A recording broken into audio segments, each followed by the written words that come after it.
Okay, I am live. Nice. What's up, Hannah? What's up, gang? Gang members?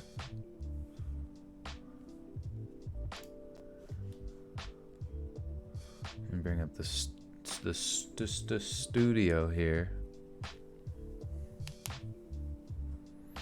Nice. Excellent connection. That's what I like to see. Thank you, Internet Lord. Pop out the chat so I can read all your beautiful faces. That'd be interesting if I could see everybody else's faces. Like if I didn't have a webcam, but all of you guys had webcams. Hola, hola.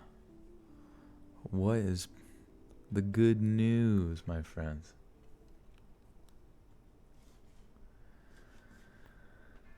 So ready for this. That's what I like to hear. You best be ready for this, because we about to go ham in the jam. About to pop off. Kind of starting late, but had a bit of a long day today. Not a long, it was a good day, but it was a long, I went on some long walks with some friends earlier, and then some other friends and family wanted to go for a walk, so I went with them, and we went extraordinarily far, but it was all good, because afterwards we got Five Guys burgers. And you know what's really good? You can get the lettuce wrap burger instead of the bun. And believe it or not, I ate 2 giant burgers and didn't feel... Yeah, it was a huge walk. Gigantic. Biggest walk I've ever taken in my life. Biggest walk to ever essentially exist on the on planet walks. We walked so hard we ran. It was that hardcore. Yeah, Pradeep is doing good. Someone asked that. He's behind me having a bit of a rest. Can I start reading? I can't start reading. I'm sorry. I like to take at least 20 minutes here to let everyone kind of mosey on in. It's kind of like the previews before a movie starts. You feel me? You feel me, kid? Bruh. Herbert Small with the 5 says, BlizzBub88 here says, so the last time I donated I must have got hacked because the email attached to my old YouTube ended up getting deleted shortly after. Wow, that's weird. The email attached to your old YouTube ended up getting deleted. That's so odd. I wonder what the hell. I'm sorry to hear that, but thank you, Herbert, for the 5 buckaroonies. Good to see you again. Hopefully we can keep them hackers out of here. And Mr. Brad with the 10 says, ready for that sauce. Oh yeah. Secret sauce coming your way. The W Key clan, this is low-key the best part of the live. I know. We just chilling. We're chatting. I feel like I can get to know y'all a bit better. Do I have a schedule, or is this just random? Well, if you're familiar with my upload schedule is Monday, Wednesday, Friday, 7 p.m. Eastern Standard Time. So that's the East Coast of the United States, and you can kind of adjust accordingly. If you're familiar with that time zone, you can adjust it to your time zone. And usually what I end up doing is doing my recordings, these live streams, at the very least once a week, and usually the day before, a video comes out. And in this circumstance, I've been wanting to do it on weekends because I feel like more people are available for that time frame. And the stories that I usually post on Mondays are like theme videos, and those tend to do the best. So I just figure get the best of all worlds. And yeah, I'd like to stream more often, but sometimes it's just like, I don't know, it's hard to keep up with sometimes. I got other life things going on, and I'm just in the circumstance that I'm living, whatever time it is. I'm like, because lately I've been actually trying to get to bed before like midnight, believe it or not. I know I won't be able to do that tonight, but it's been feeling really good having a normal sleep schedule, sleeping about like going to bed around midnight to 2 and sleep until like 8 or 10, you know, and feels good to just not sleep till fucking 5 p.m. and crazy. Because you just feel like the day's over by the time you're up and at it, and it kind of blows. But Maya B with the 5 buckaroonies says, hello, I'm so happy you got another stream. Hope you're well. Thank you, Maya. Good to see you. Welcome back. Hope the music's not too loud for anyone here. Sitchin with a 5 says, love your stories, bro. Also, how's quarantine treating you? You know, it's okay. It sounds like... Actually, maybe I'll turn this music down just a tad. Just so I can hear myself a little bit. Yeah, we dabbing. Thank you, guys. Everybody dab, a little dab in the chat. I didn't even realize that I had that dab character available on my stream, which is interesting. But everybody's doing it, so I accept it wholeheartedly. And Herbert, too, with the 2 says, is it storming where you are? It is not storming. I know it was supposed to start raining around midnight around here. It's been cloudy all day, kind of creep in that direction, but I don't think it's storming. But somebody, yeah, you asked about the how quarantine's going. Well, my area, around May 8th, our governor said that we're going to start opening things back up. And I believe that's going to be like essentially the way they kind of run businesses right now, with the mass and the thingamajigs and all the bloodily blee, but they're going to start doing that with non-essential businesses, and everybody's dabbing, hell yeah. And basically my area is kind of like a test facility, because I think it's like 50, they're trying to maintain it so it's like there's 50 cases per 100,000 individuals in the area. I think we have about 160,000 or something. So maintaining that under a day, yeah, in Pennsylvania here. And then slowly they're going to like start just... I honestly don't know exactly the plan, so it kind of sucks that I can't really give a hyper-specific thing. I'm actually going to have to look it up. If you guys know any more information on the Pennsylvania, please let me know, because I'd like to be kept up to date with what's going on, but at least we can see a light at the end of the tunnel, you know what I mean, as far as this goes. I just, as you guys all know, I think we all get a little annoyed with it here, and blah, blah, blee, blee, blee, blah, blah, blah, blah, blah, blah, blah, blah, blah, blah, blah. That's essentially all I can really say at this point, is just a bunch of gobbledygook, because I'm just some lowly dipshit behind a microphone here, saying that he's annoyed because his favorite restaurant isn't open. Or maybe they are and I don't realize it, but I hope we come out stronger on the end of this. Colin with the big $20 maple syrup Canadian buckaroonies says, give me the bread. Let's get that bread. And you're delivering the bread right to my door with that 20, so thank you so much, Colin. It's good to see you back. Welcome, guys. Yeah. You thought Joel was from North Carolina. Nah. I am essential. Yeah, thankfully my business has maintained its essentiality, and I can keep reading you guys spooky stories in this time. It does seem like, a lot of businesses obviously were affected as far as like their advertising rates and that kind of thing within the YouTube market. But it's hard to say. I mean, where has Jamie been? I don't know. Where's Jamie been? She's usually... I think she was in the last one. Fairly certain she was. Kit Kat, love you too. Welcome. Emma. What's up, Emma? Can't wait to see your IRL friends when it's all over. I know.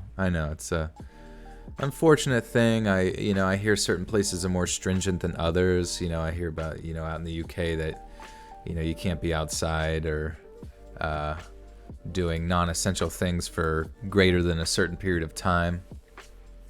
And hey, go for it, Cephs. We'll see what happens. Miss Molly with the 5s says, Jolie, ole, ole. Thank you, Miss Molly. What are you doing? What are you up to? Oh yeah, go like the vid, guys. Hannah was asking why there isn't 1,000 people watching. I don't really know. I literally have zero clue how YouTube dictates or decides how many people get alerted of live streams.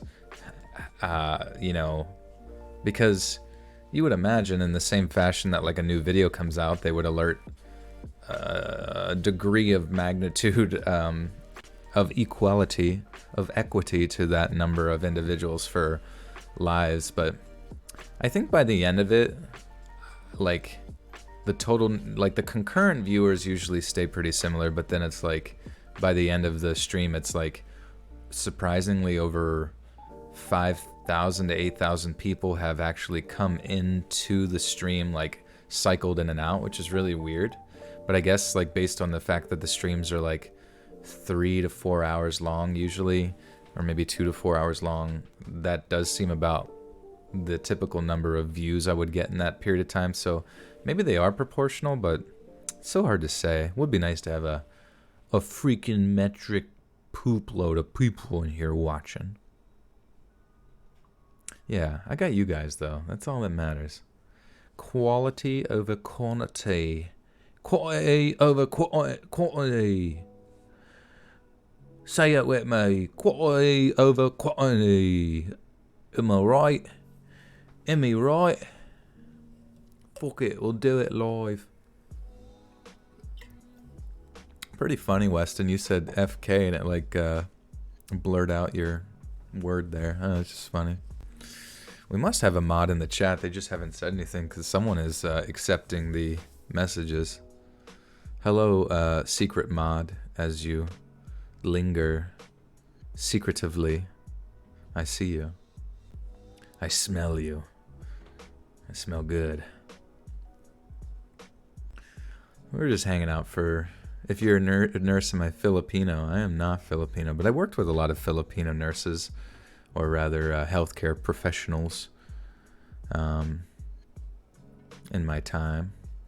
And I did see there was actually like a Filipino-based quarantine story in this this batch of stories here, so that that should be interesting. I know things were a bit wild out there. Will this be available later? Yes. If you guys would like to watch old streams, streams that have been up, or have already happened, or say you missed one, basically after this ends, it has to process. So that takes sometimes an hour or two. You know what I mean? So it's not going to be up. Oh, there's Cashy. There she is. She lurking. But basically these will process and then they will be what they call unlisted, an unlisted video on a playlist, and the playlist that you're going to want to look for is called you know, the live streams playlist. So it's pretty obvious when you go in there. You can find it in the playlist section, and you can, you know, if you enjoy these live streams and you want to check out the old ones and stuff like that. Some of them are, I mean, I'm just rambling on most of the time, but people say it's pretty funny, so we have a good time. But obviously all the audio will be edited into a full video at a later dot, or which is tomorrow. K-Noob with the 10. Swoon. Oh. Thank you, K-Noob, for the 10. Thank you. And Ron with the 2 buckaroo says, my dog and I love listening to your narration. Thank you, Ron. Honestly, most of my demographic are of the canine variety. They just can't click that subscribe button and like button, so you guys have to do it for them. If you think your pet enjoys these streams, these videos, you got to help them out, because you can look into their eyes and the only thing they're probably thinking is like, I wish I could use my none of my opposable thumbs to click the mouse button and like Let's Read's video. That's my dog voice. Or cat voice. Welcome to the nightmare.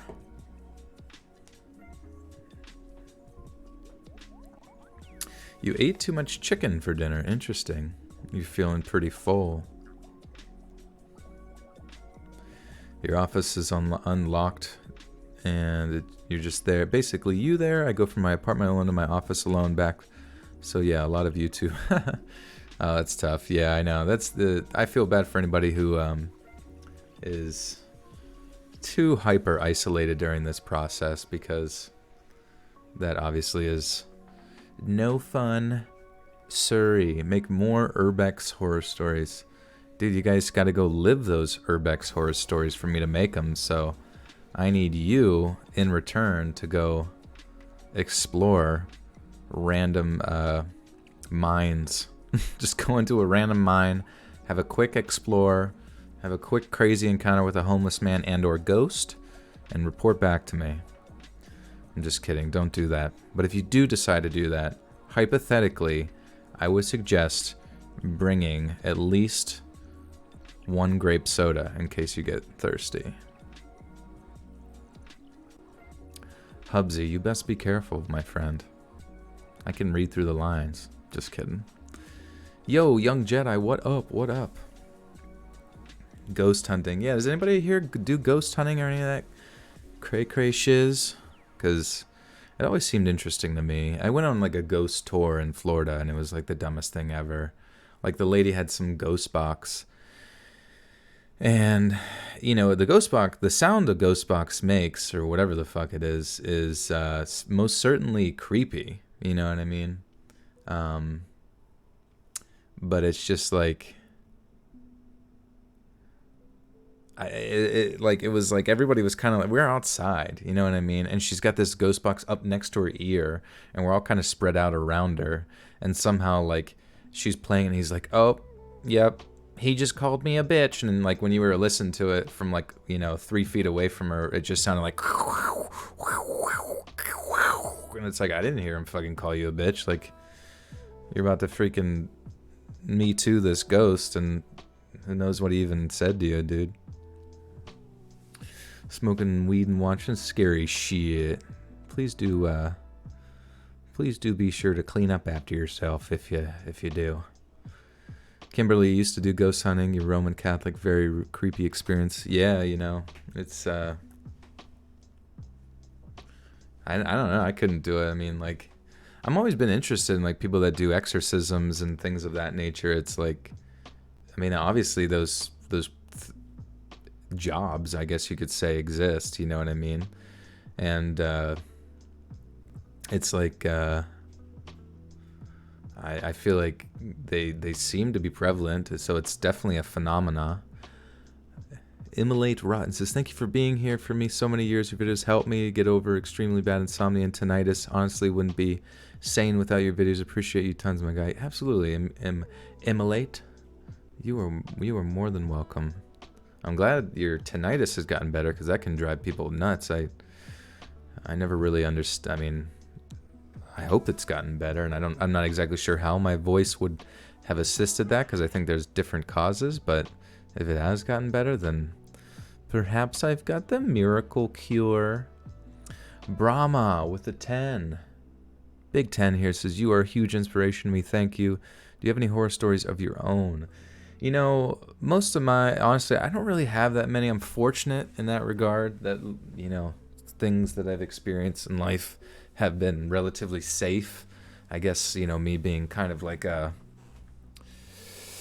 you know, I'm like 5'10", you know, a thicker boy, I guess you could say. Pretty average, you know, size for the most part.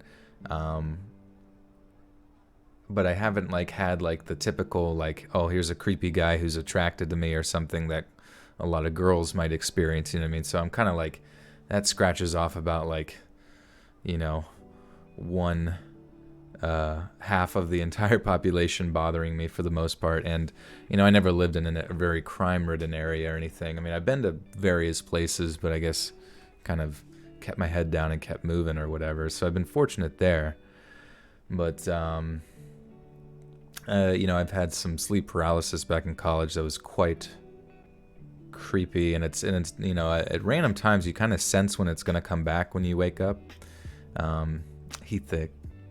5'10's the new 6 foot. Yeah, that's what girls says. I don't want a boy unless he at least 5'10. Those are really funny. I don't know, like a Vine or something. It's like a military. You looking for a military man at least 5'10?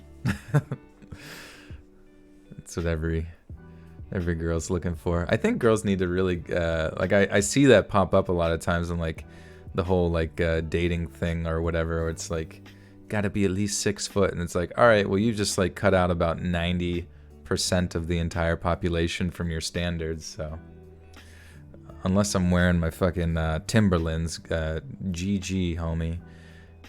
K-Noob with the 2 says, do you toke, pal? My pal. I definitely have in the past. 420 just happened, and a friend of mine gave me a little bit of a edible action. And so that was fun, just me on that stuff. I'm already kind of a silly fellow. So everything is funny to me. Everything is already pretty funny to me to begin with. So everything, I guess, is even a more loud funny. But I never really have any of my own particular stash, as they say. So I just kind of go along for the ride with others when they're feeling it, you know what I mean? But for the most part, I kind of avoid it because I'm someone that kind of thinks, like I've said this before, but I think too much, you know what I mean? And that shit makes me think too much, you know what I mean, already. So it's just, yeah, it just sends me into kind of like thought overdrive. And, I'm already kind of whacked out there, cracked out, whacked out anyways. So I'm pretty good sober. Pretty good company sober, if I do say so myself. Elizabeth Watkins with the 10 buckaroo says, though it may be spooky, if I need to relax or listen to your videos, amazing content. Thank you, Elizabeth. I'm glad you can chill. I do like that about my content, that it's on the spooky side, but it also helps people kind of relax. And Alex E with the 2 says, big boy. I'm looking for a big boy. A thick boy. A big boy. Parker Taylor with the 4 Canadian maple syrup dollars says, love listening to your videos while working. Thank you, Parker. Hope you're doing well in Canada. And Emmy B, welcome back, Emmy. With the 5 says, my favorite bod is the dad bod, and my love has the best dad bod. Is only a few inches taller than me, 5'8". You dunk on him. You just freaking slam dunk on that dad bod. Like, get down, bro. Well, guys, I think it's about read time. Also, this music we're playing, I don't know if it sounded choppy to you, but it was kind of like cutting in and out here. But I want to always appreciate Chill Hop Year Mix from the year 2018 from Chill Hop Music. We're going to be switching over to our good friend Iron Cthulhu Apocalypse, always providing the dark ambient atmosphere.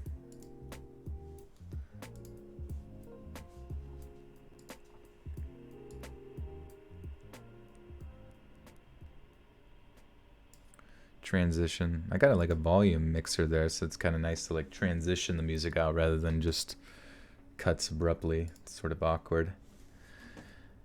And holy macaroni from Mannequin of Chaos with the big 20 bucks dono says, pizza sock. Hell yeah, douche. Sorry, douche, not douche, dude. Didn't mean to call you that, but thank you.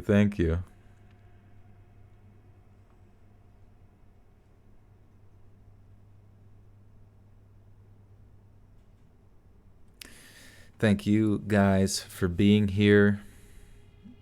Much love to you all. Let me know if the music's too loud, too quiet, how you're feeling with all of that. I think it will actually, as the track goes on, it will eventually make its way to a louder stasis. Read Let's we shall. Also, just a reminder, guys, to click that like button if you haven't already. Follow me on Twitter. Let's Read Creepy. Oh, dude, I forgot to share this on Twitter. Let me do that real quick, just so all of my Twitterites can join the fun. That was convenient, actually. Just a quick click. We're at 420 viewers, bro. Nice. And yeah, so be sure to click that like button if you haven't already. You can follow me at Let's Read Creepy on Twitter. Follow me on letsread.official on Instagram. Also, I'm going to type it into the chat. At Horny Computer is my meme page. A friend of mine, Jensen, he had just said Horny Computer one night, and I said, that sounds like a hilarious Instagram meme page. So I thought, you know what, screw it. I've wanted to start a meme page on Instagram forever, just to like dump all my terribly dumb memes. And I don't think you guys will regret following it, because it's I've got the dankest ones, the darkest, dankest memeroonies you could possibly look for, at Horny Computer.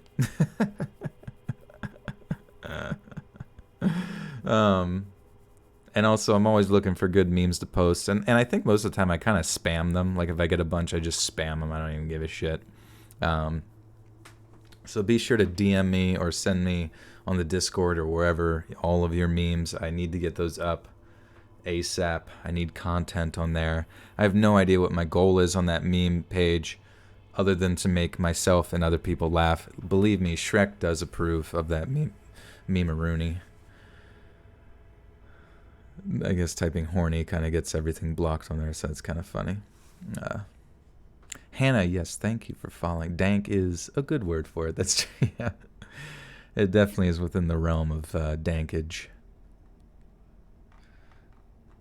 Also, guys, if you, aside from your memes that you want to send in, if you have a story that you want to submit on screen or down below in the descriptor, the descriptor zone is my link to my subreddit is reddit.com/r/letsreadofficial. You guys keep me alive with the content that you provide, and I always need more content. So please send in your scary stories, your true scary stories that have happened to you, whether paranormal or true scary ones with some stalkers or creepazoids, to that subreddit. And it's real easy to make an account, and I don't even think you need to verify your email. So a lot of people just make like throwaway accounts all the time on Reddit, which I think helps maintain anonymity, which is very important here on the world of the internet. Very difficult at times to maintain. But yeah, be sure to send your stories in there. Kimberly Martin with the $5. Thank you, Kimberly. Oh yeah, Hannah, and I shall check that email to read that story, because that does sound quite interesting, honestly. The paranormal stuff is probably one of my favorite types of videos to do. I don't do them as often anymore, because not as many people are kind of like down with that.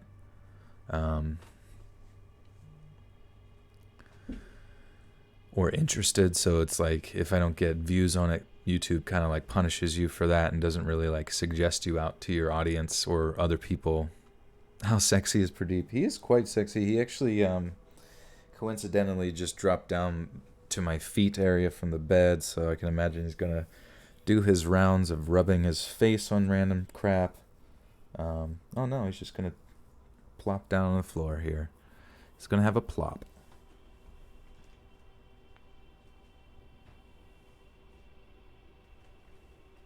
I'm gonna have a bit of a plop here.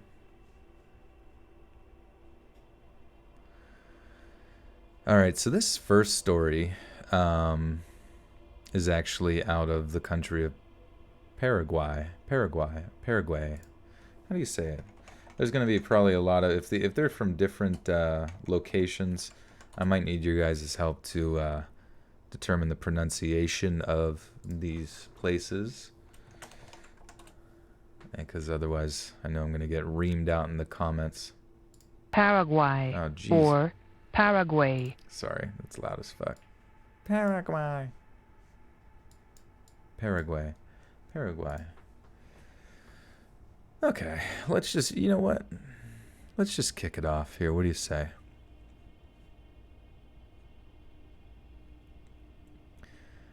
Hi, everyone. My name is Francisco. I must apologize first because English is not my first language, so I'm sorry for any mistakes there in writing this. I'm from Paraguay, and I live here in the capital city. Oh, shit. Right out the gate, don't know how to pronounce the capital city, which is fun. Perfect imperfection with the 3. It says fist bump. Fist bump, baby. Heck yeah. Heck yeah, brother. Let's see. Asunción. Asuncion. Asuncion. Asuncion. Does that sound right? We're just gonna roll with it. Asuncion. Does sound kind of like robotic, you know what I mean? Asuncion. Alright. I'm from Paraguay, and I live here in the capital city, Asuncion.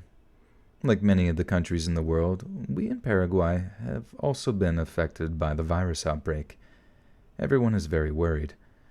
They have been wearing masks and buying all of the groceries so that they can stay at home until everything is safe again. But more importantly, the government here in Paraguay has declared a curfew, and people who leave their homes without a good reason can be punished by the police. Also, if you leave your home and you are sick, you can be charged with a crime and thrown in. Of course. Literally, as soon as I start reading, my cat, I think, wants out. So, this uno momento. Hi, buddy.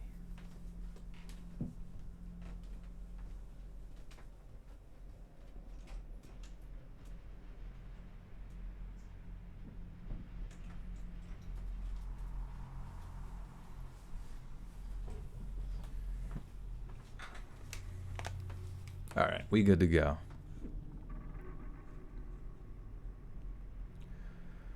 Also, if you leave your home and you are sick, you can be charged with a crime and thrown into jail. But the problem is that a lot of people here in Asuncion are very poor, and even those who work make very little money.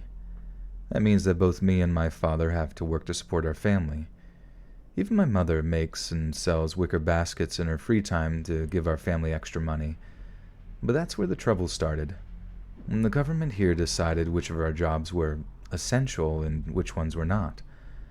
I had a part-time job in the tourism industry, giving guided tours of the markets and historical sites of Asuncion. But this was declared non-essential right away after the lockdown was declared. So just like that, I was out of work. My father is a supervisor at a manufacturing plant on the outskirts of the city. So for a while he was still able to bring home money since he was declared an essential worker.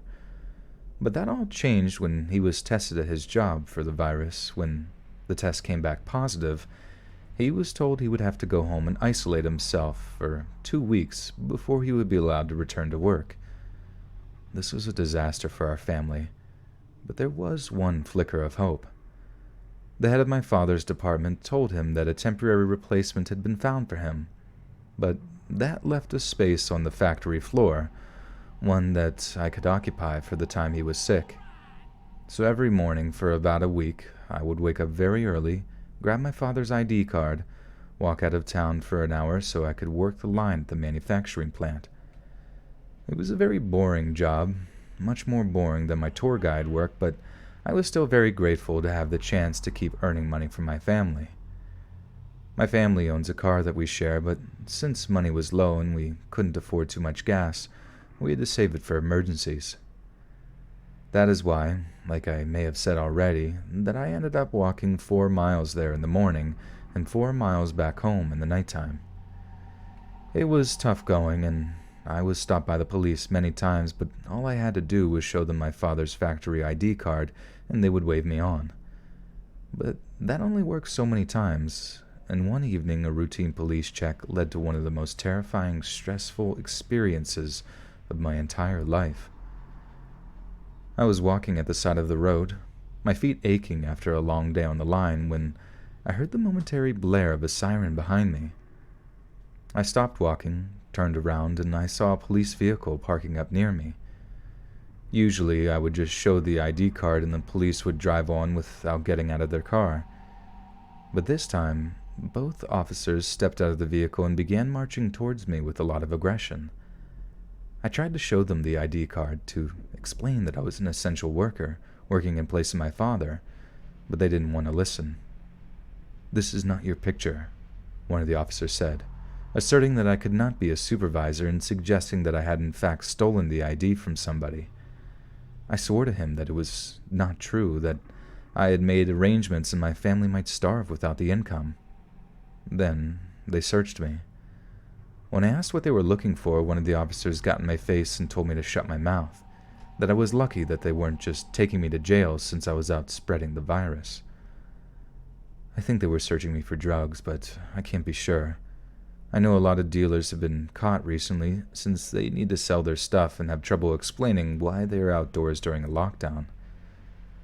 When they had finished their search and found nothing, I thought that they might just let go of me, but I was terrified to see one of the officers take out their electric taser gun, arm it, and aim it in my direction. I didn't think. I just raised my hands like it was second nature, showing him I meant them no harm and praying he wouldn't pull the trigger. The other officer reached into the pocket of his uniform, taking out his phone and pointing the camera in my direction. It was clear that he was filming me, but for what purpose? I was scared not to... Oops. Hey, MEV with the 5 says, "Oh my god, my pizza is still open. Time for fully grown pizza." Hell yeah. Sometimes you gotta let it develop in the oven just a little bit, you know what I mean? And Deep in Waters with the big 20 buckaroonie says, "You rock." Thank you. Thank you, Deep in Waters. You rock as well. Pizza grows. Pizza does grow. It has to reach a certain level of maturity. And sometimes, if you're fortunate enough, you can come across a full-grown one. We have a lot of full-grown pizzas in this chat, surprisingly.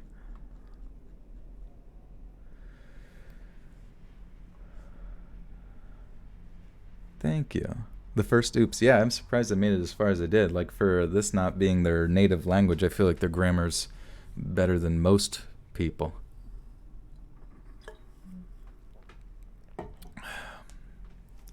Anyone hear about the Parks and Recreation cast are doing an episode for COVID? I heard about that. I heard that they were getting the band back together, which is pretty sweet.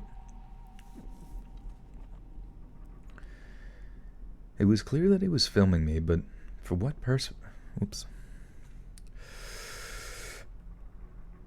It was clear that he was filming me, but for what purpose? I was scared to not now. What? Now I'm like screwing up. For what purpose? I was scared to not know. Okay. It was clear that he was filming me, but for what purpose? I was scared to know. I really thought I was going to be tased on camera, that they used the video as an example to others. Then the officer with the camera said something that I struggled to understand at first. Oh. Fuck. I have no idea how to... I literally have no idea. Like... Oh. What language... Let me just look up. What language do they speak in Paraguay? I guess... Oh, wow.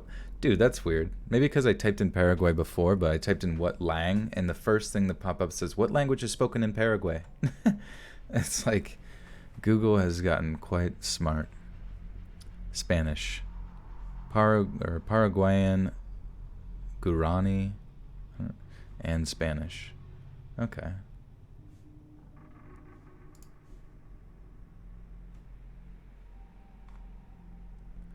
Okay. There we go.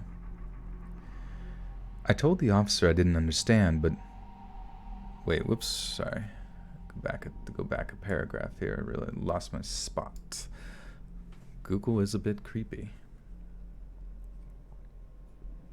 We're almost at 500 people, which is pretty sweet right out the gate here. The whole gang is here.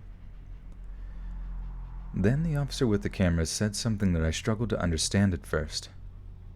50 star jumps, right now. At first, I honestly thought I didn't hear his words correctly. These were words I had not heard since high school physical education class. I told the officer I didn't understand, but this only made him furious. Are you deaf? Or just stupid, boy? He barked at me. 50 star jumps. Go, hurry. I simply did as I was told. I started doing the star jumps while the officers laughed, commenting that this was what happens to those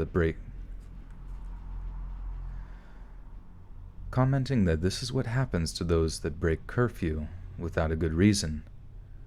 Repeat after me, one of them said. I'm sorry, officer. I will not leave my house again. I'm sorry, officer. I will not leave my house again, I repeated. Again. And I did so. Again. I said the words and jumped on the spot until I had no more breath in my lungs. I was still convinced that they would tase me when it was done, that the punishment wasn't over. But when I collapsed, feet and lungs burning from the work, they just carried on laughing as they got back into their car and drove away. These hard times are difficult enough without horrible policemen taking advantage of their power. I know they are not like that all over the world, that there are always a few bad people to many good ones, but I just pray that no one else has to go through what I suffered that evening. Good luck, everyone, and be safe. Alex E. with the 2 says, hey, Joseph, love you, boyo. Thank you, Alex. Love you as well. How's my favorite moderator? Hee, wink, wink. Hope you sued the assholes. I don't really know. I mean, it sounds, I imagine in a lot of, like, central, southern, I guess, South America, South American countries of Paraguay, I know Bolivia. I always hear about a lot of these countries kind of having a lot of corruption when it comes to their police force and that kind of thing, and I can imagine a crisis sort of like this would maybe to a degree sort of be used as an opportunity to mess with people. But I guess, yeah, they're fortunate that he didn't get tased, bro.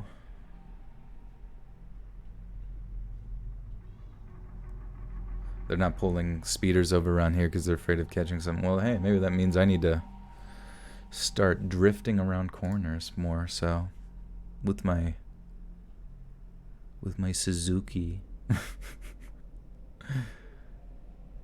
No, I remember I turned on my like power mode in my car because there's like an eco mode and a power mode, and I was like, we're going power mode, and I started kind of blasting down this one road, and it actually was a little bit scary when I took the turn because I could kind of feel that my tires weren't gripping as much as I'd like them to, so you never know when you might lose control of your car.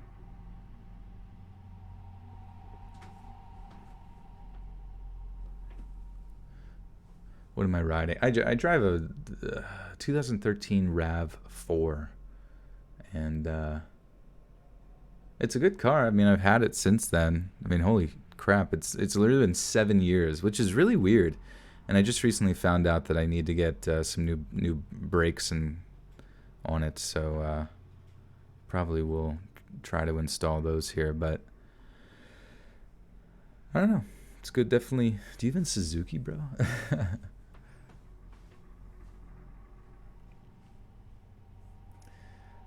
All right.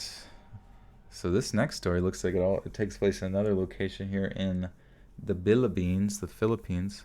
Someone was asking me if I was Filipino earlier. I am not. And I'm wondering, how do you pronounce this one place? It's like Quezon? Quezon?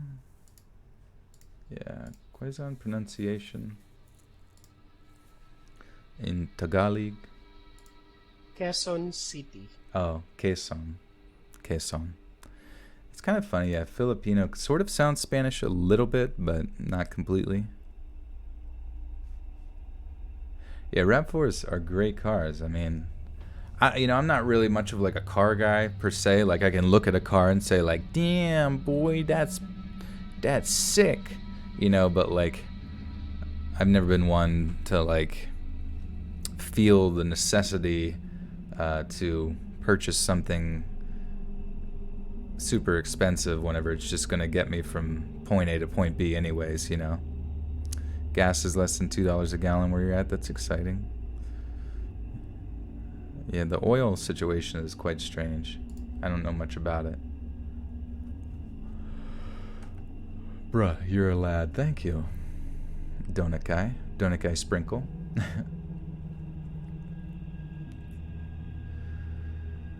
Life can be...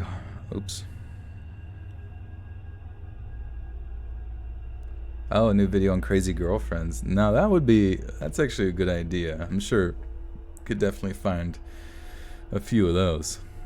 Usually it's just crazy stalker guys, but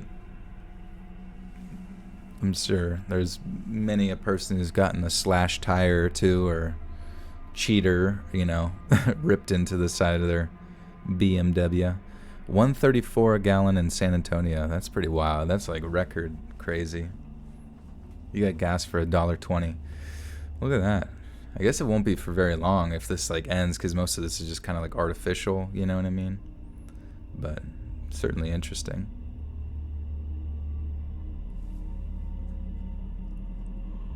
You like the poltergeist and doppelganger stories? Yeah, those are cool. Life can be very hard here in the Philippines. Wait, shit, I actually completely forgot how to say that. Quezon City. Quezon. And here in Quezon, the largest city in my country, and the place where I live, life has gotten even harder since one man came to power back in 2016. Oh yeah. I actually don't know how to say this guy's name. Rodrigo Roa Duterte? Let me just...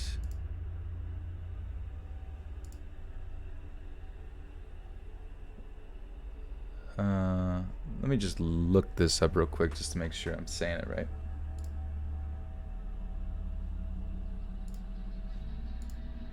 Rodrigo Roa Duterte. Rodrigo Roa Duterte. Okay. Rodrigo Roa Duterte. Okay, cool. Life has gotten even harder since one man came to power back in 2016. Rodrigo Roa Duterte. That sounded weird, kind of. Duterte. Rodrigo Roa Duterte. That sounded weird too. Why the fuck can't I say it? Rodrigo Roa Duterte. Duterte. Okay. Rodrigo Roa Duterte. Sorry, that sounded... I actually felt like I was saying it to myself and not into the mic. Rodrigo Roa Duterte. He is often described in the same way as the American president, Donald Trump. People say he is a populist and an agitator, but honestly, our president makes Trump look like an angel. Duterte has been a very vocal supporter of the extrajudicial... Duterte has been a very vocal supporter of the extrajudicial... Fucking Jesus. How do you even... Sorry. Extrajudicial. God, that's a tongue twister. Try and say that. Extrajudicial. Extrajudicial. Rodrigo. Duterte has been a very vocal person. That's not the words? Cool.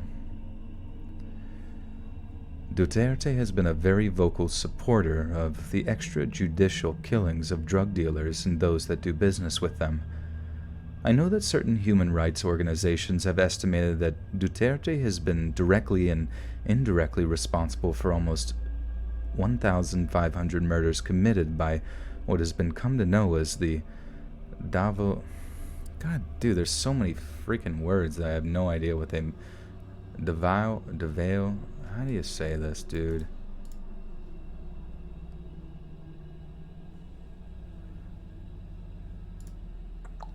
Sorry. It's like, it's cool to get stories from random places, but I literally never know how to say any of the locations or random words. Rachel, hello from Scotland. Hello, hello. Pronunciation. Davao. Davo. Alright, that's simple enough. Mr. Lonely Dark with the 5 says, have you ever seen a cryptid or had any scary experiences yourself? Love the work, by the way. Best videos for long walks or bed. Thank you, Mr. Lonely Dark. Hope you're doing well. Thanks for the 5. Honestly, nothing that crazy as far as cryptid stuff. I mean, that would be really nutso butso and would probably stick with me for my whole life. But thank you for the dono.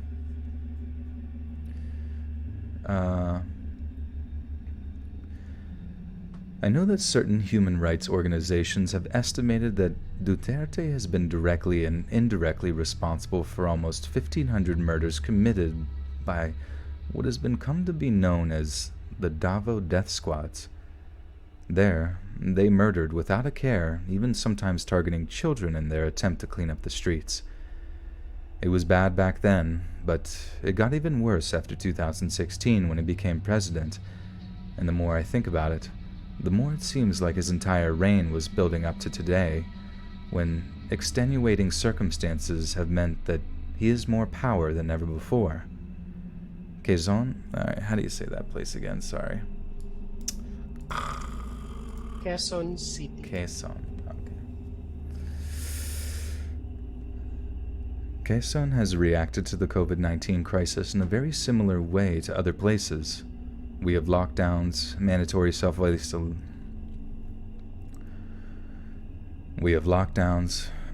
self-isolation, and food rationing.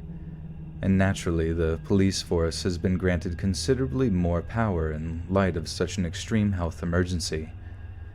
It seems to be quite a unique situation, in that the government has increased powers and civil liberties have all but been suspended. Yet there is absolute no, oh, they forgot the ly there. Whoopsie doopsie. Nursing home stories, yeah, that would be good.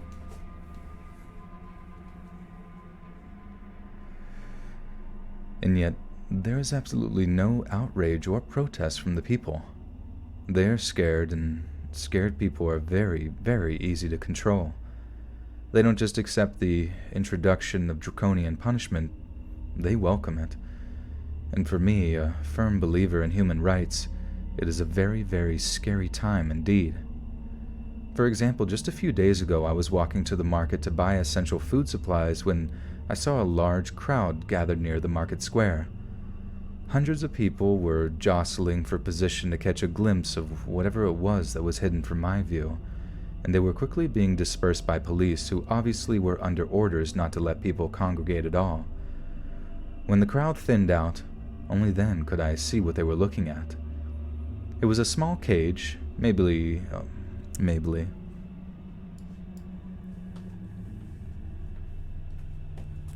Joel needs a massage. That would be nice. Oh, it would be great. I've not had one in many a moon. Catherine Mayer with the New Zealand buck. Thank you. Yeah, can manipulate anybody who's afraid. It's kind of unfortunate.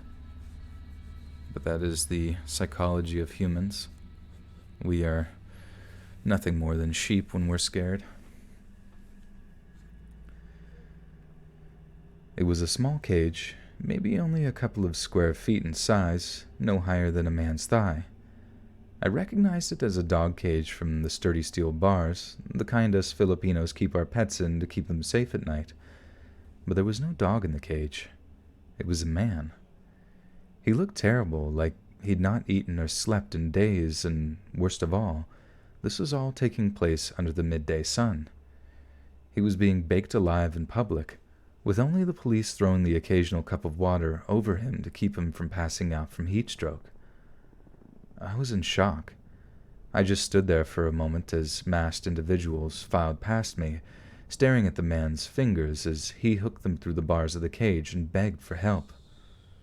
Too big, he said over and over again. Water, water. A masked policeman approached him, tossing another cup of lukewarm water over the cage's bars. The man reacted like an animal, lapping at the bars of the cage to catch a few droplets in his mouth, trying to catch what little he could on his fingers and palms, then licking them desperately out of pure manic thirst. The police just laughed as he did so. But I didn't. I couldn't even move. All I could do was stare at a man who had been reduced to something less than human, and it probably hadn't even taken that long to do it. Some people were recording the man on their phones from a distance, taking pictures to send to relatives and friends. I didn't even have to ask why he was locked in that cage like that, because the policemen didn't waste time to tell me. "Leave the area," one shouted at me, pointing towards the small steel cage, "or you'll end up just like him. Tell everyone this is what happens when people don't practice social distancing," said another. I turned and walked away, very quickly, not showing my pace until I reached the market square. I turned and walked away, very quickly, not slowing my pace until I reached the market square. When I was done, I walked straight back home, not stopping, almost flaunting my bags of groceries to any police officers that gave me looks. There was no way I was ending up in a cage like that poor man. Even if he had violated social distancing rules, there was no good reason to cage him like an animal. But the thing is, that's not even the scariest thing I've heard or seen in the past few weeks. In Cavite province, what is this, Cavite? Yeah, this is nuts. What the fuck? The risk with the $2 is please do a Rick and Morty impression. Morty. I don't know, Rick. I don't want to end up in that cage. Morty, you're not going to end up in a cage. Don't worry, Morty. I'll break you free. Morty. Don't worry. I just got to get a drink. Ugh. Let's Read podcast. Hey, yeah, guys, go check out the podcast if you haven't. I mean, it's pretty much these stories, essentially, but just, you don't have to worry about using up your data. You just listen to Let's Read while you're grinding on games or making art. That's cool. What games are you guys playing? Miss Molly with the $2 says, "You ever get the brown sugar scrub?" Oh, I did, honestly. Which thank you for the suggestion. I got that brown sugar exfoliant and scrub, and I used it. It was good because my skin was getting it was super dry anyways. And I feel like it got so dry to the point where there was almost like a layer of not good skin on the top of my normal skin, and then I used that exfoliant, and it kind of made me feel a little bit raw, I suppose. It's not like I was really scrubbing it in hard, but it definitely sort of made me feel raw, and I used the moisturizer afterwards. But I felt so much better. It was as if though you were stuck in the desert for months, and then suddenly you're getting all this just gross sand film off of you. So that was nice. I do appreciate that suggestion. My one friend says he uses a toner. What is a toner? I've never heard of such a thing. My God. K-Noob with the 5 says, "What movie scared you as a kid?" Critter scared me. Love your videos. By the way, thank you so much. Absolutely, K-Noob. Thank you. I didn't realize it till way later, but I was very scared of dolls because of Chucky, but also because of this movie called Tales from the Hood. Did you ever see Tales from the Hood? It's a good movie. It's like a sort of anthology.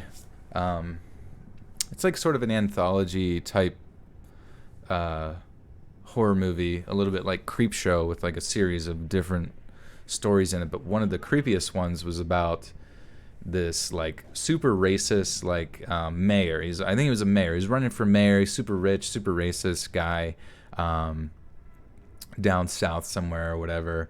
And basically, he moved into like this house that used to be like well, I don't know if you call it like a slave house, but it was basically like a plantation home. And he, had no respect for the numerous amount of like slaves, I guess, that were like hung there or died there and all that kind of stuff. Um, and there were these, like these tales of like dolls that the spirits of the passed away slaves would inhabit these dolls, and different stuff was happening to people in the house related to the dolls. Like one guy was stepping backwards, and it's a funny scene actually, but he like trips and falls down the stairs and breaks his neck and he's dead, you know what I mean? And he's like, what the fuck? And he sees at the top of the step there's like one of these dolls that's was standing there, and I guess essentially tripped him or whatever. And long story short, by the end of the movie, he's pretty much being chased by these little freaking dolls around his house, and he gets caught. And dude, it was kind of disturbing. And part of the reasons that like dolls had messed with me so much as a kid was that the doll, all like a series of all these dolls, or just like slave souls, had all started like eating him alive, and it's like showing it, and it kind of looks like a bunch of like cheese and sauce. It's really gross, but these just little dolls are all like just devouring him alive, you know what I mean? And I'm just like, as a kid, I don't know why the fuck I'm watching this movie, but it like really, really messed me up, So much stuff scared me as a kid, and I think I'm still kind of scared of pretty much everything, for the most part. I mean, I can hide it, but a lot of just random crap, like especially in scary movies, like build up to like jump scares, still like makes me like, oh shit. Andrew Minix with the 5 says, hope you keep making videos for years to come. Thank you, Andrew. I hope so too. Honestly, this has been such a blessing to be able to just live this life, to stream for you guys, to make videos for you guys, to just like create content for what I do. It's just like a wild experience, and I don't take it for granted, you know what I mean? I'm thankful every day, and I really do hope it continues for a long time to come. Oh jeez, my cat's banging against the door. Let me let him in real quick. 3 seconds. Be right back.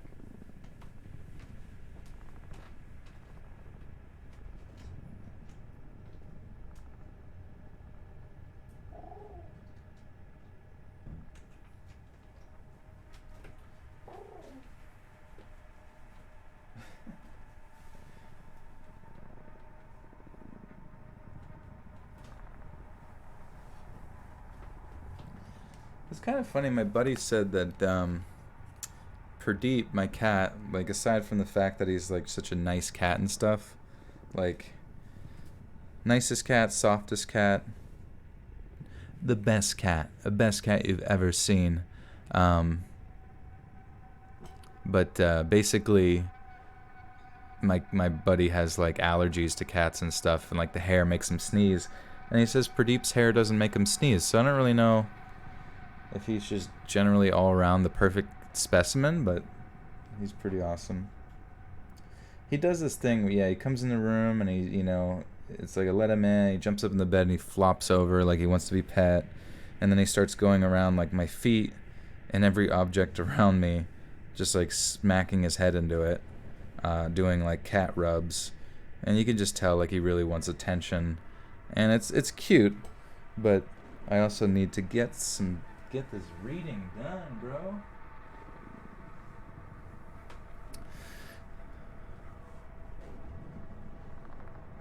Also make sure I didn't miss any donuts. Thank you guys for the donuts. I'm gonna keep going here. I need to figure out how to say this place. It's in Cavite Province.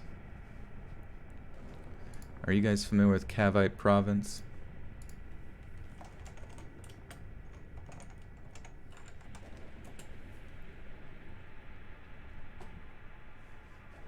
You're petting your cat right now. That's good. That's good. Cavite Province. Tagalog. Cabite. Oh, okay. So Cabite, like almost like with a B. Cabite. Cabite. Cabite. Alright. Yeah, we'll go with that. It seems about normal. just south of Manila. Man, there's all these like these places.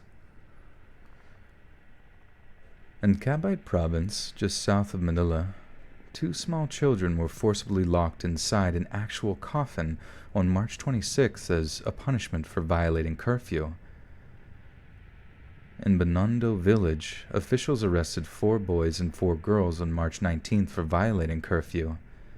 They forcibly cut the hair of 7 of the children while the one who resisted was stripped naked and ordered to walk home. And these aren't just rumors either.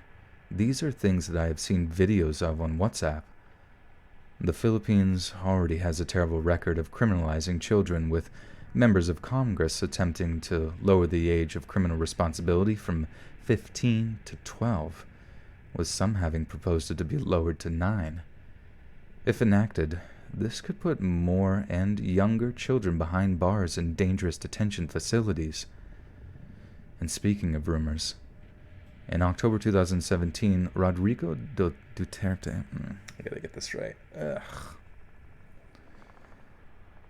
In 2017, Rodrigo Duterte opposed passing a law against so-called fake news, saying that it would be unconstitutional as it can curtail freedom of speech. But just a few weeks ago, our president passed a law saying those who spread fake COVID-19 news may have their electric devices confiscated, face jail time, and in some cases even be landed with an enormous 1 million Holy shit. And in some cases even be landed with an enormous 1 million Philippine peso fine. That's equivalent to about... Sorry, it sounded weird. Oh, Cavite is pronounced cavity? Damn it, what about the other place? Did I say the other places right? Cavity. Cavite. Cavite. Cavite. Alright, well, I'll go back. Fuck it, I'll go back. I don't want to get it wrong, especially this early in the video. It's like story 2. And people are like, actually, that's not correct. You are fined and banned. Cavite.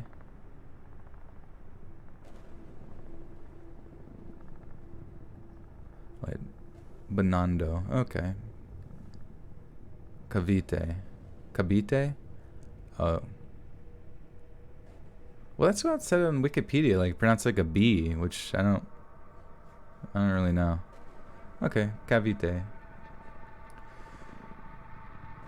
In Cavite province. Fuck. God damn. In Cavite province. Why does it sound so fucking weird? Cavite province. In Cavite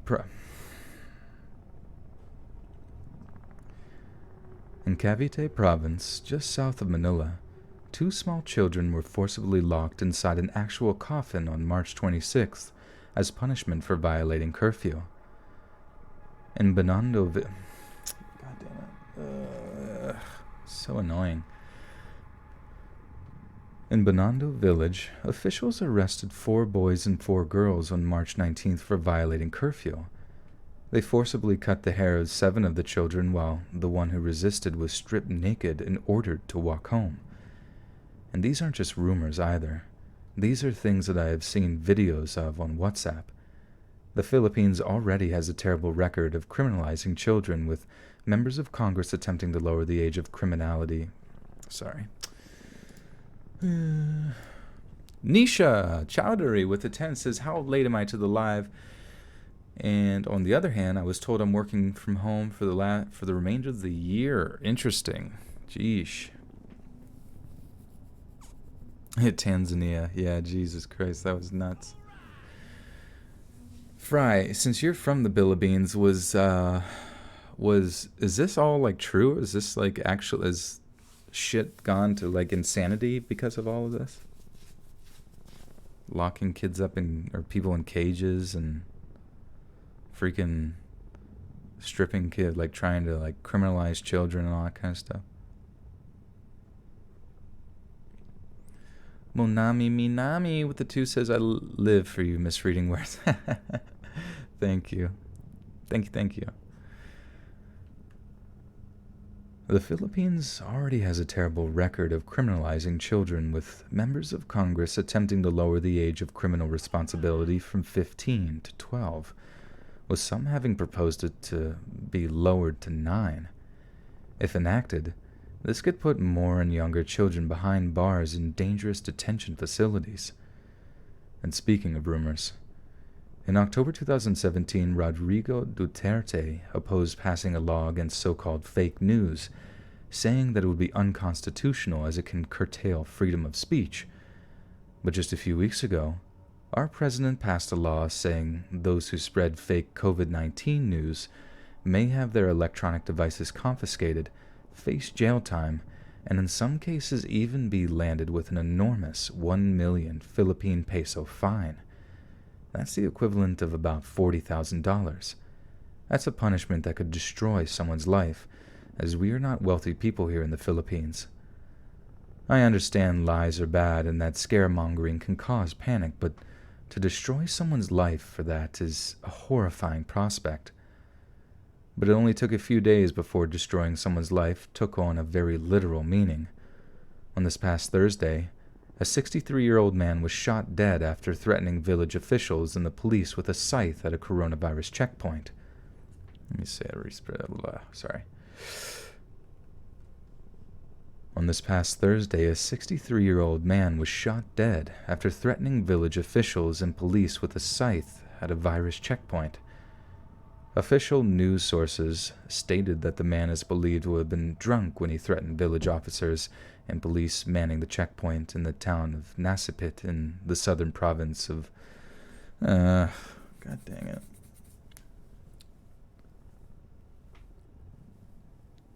How do you say these ones?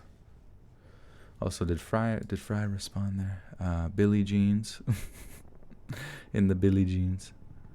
Let's see.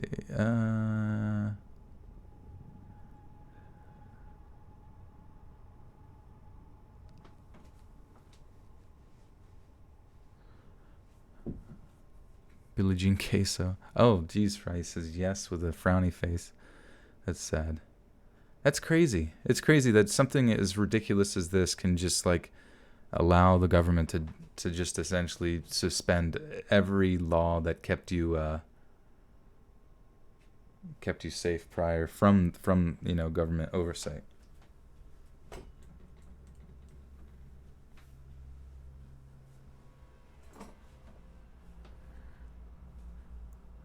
killed a former soldier here. Yikes. It's like, what the fuck? Like, what is going on? Was it like, why is this happening?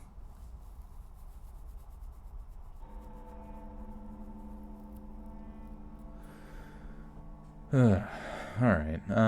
Okay, so that's Nasipit. That sounds right. In the southern province of Agasan del Norte. Let me know if they... Oh, okay. Nasipit.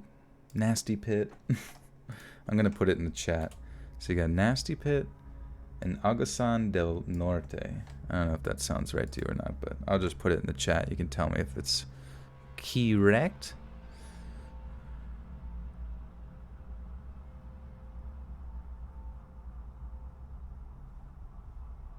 Power tripping. Jackie, yeah, Nasty Pit. It's supposed to be a location in the Philippines. Obviously, not everyone would. Nasi Pit. Okay, Nasi Pit. And do we have a mistake counter? Jace, that's you, baby. That's all you. Brad Pitt. Nasi Brad Pitt. The nasty Brad Pitt. It is possible to break wind in perfect German. It just isn't legal.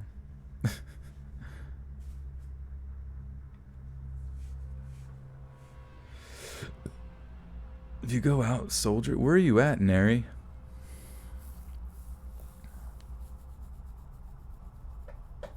It's so weird to me. Like, what in the world? Like, it's so strange. Like, okay, pretty. Please stop.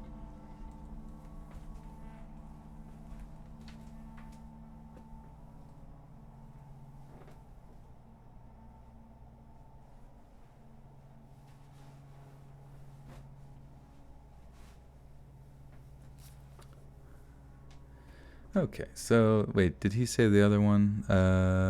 Let's see, Fries. It's Brad Pitt.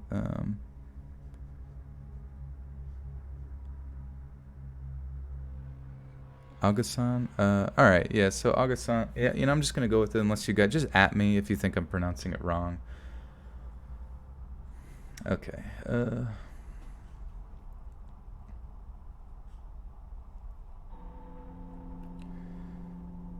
Official news sources stated that the man is believed to have been drunk when he threatened village officials.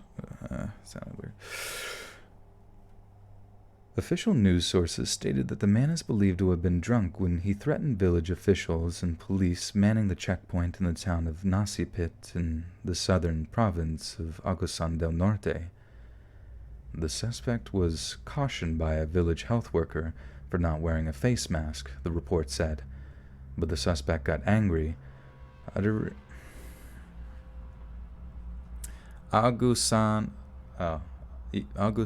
del Norte. Okay, cool. That sounds about right. But the suspect got angry, uttering provoking words, and eventually attacked the personnel using a scythe. A lot of people here don't quite understand what is going on, only that there is an infectious disease, but not exactly how incredibly virulent it is. So please, I hear a lot of people complaining that this is a very fascist...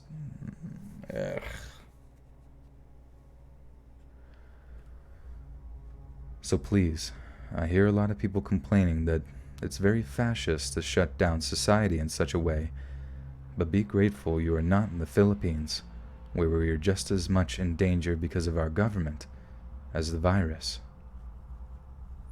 Yeah, it's so fucking insane to me, like, there's just like this weird thing in humanity where we have this hierarchy, you know what I mean? Like, someone at the way top, and they're only given that power because we as numbers sort of just believe it to have power, you know what I mean? Like, we just sort of attribute them that power, obviously through, in certain situations, elections or inheritance or whatever the fuck, but it's like, it's the same as kings, pretty much, and you just attribute that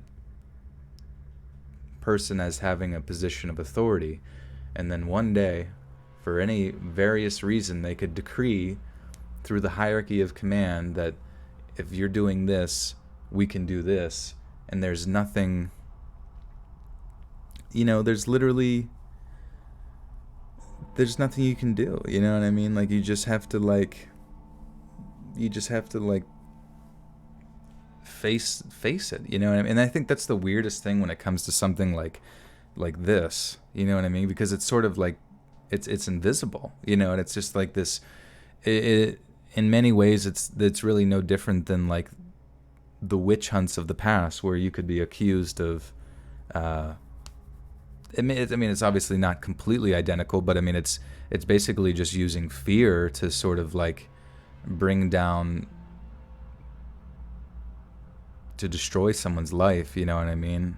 To accuse them of having it, or to accuse them of spreading it, or, you know what I mean? Like, it's the same thing as a witch hunt for the most part, even though obviously I guess this is a lot more objectively real, you know what I mean? But at the same time, it's like, is it something, I could see something like this, I guess, during like a zombie apocalypse or something of that nature, but never you would imagine something of this degree leading to people getting shot or trapped in a cage, or because they didn't listen to the hierarchy, the authority. It's such a strange thing.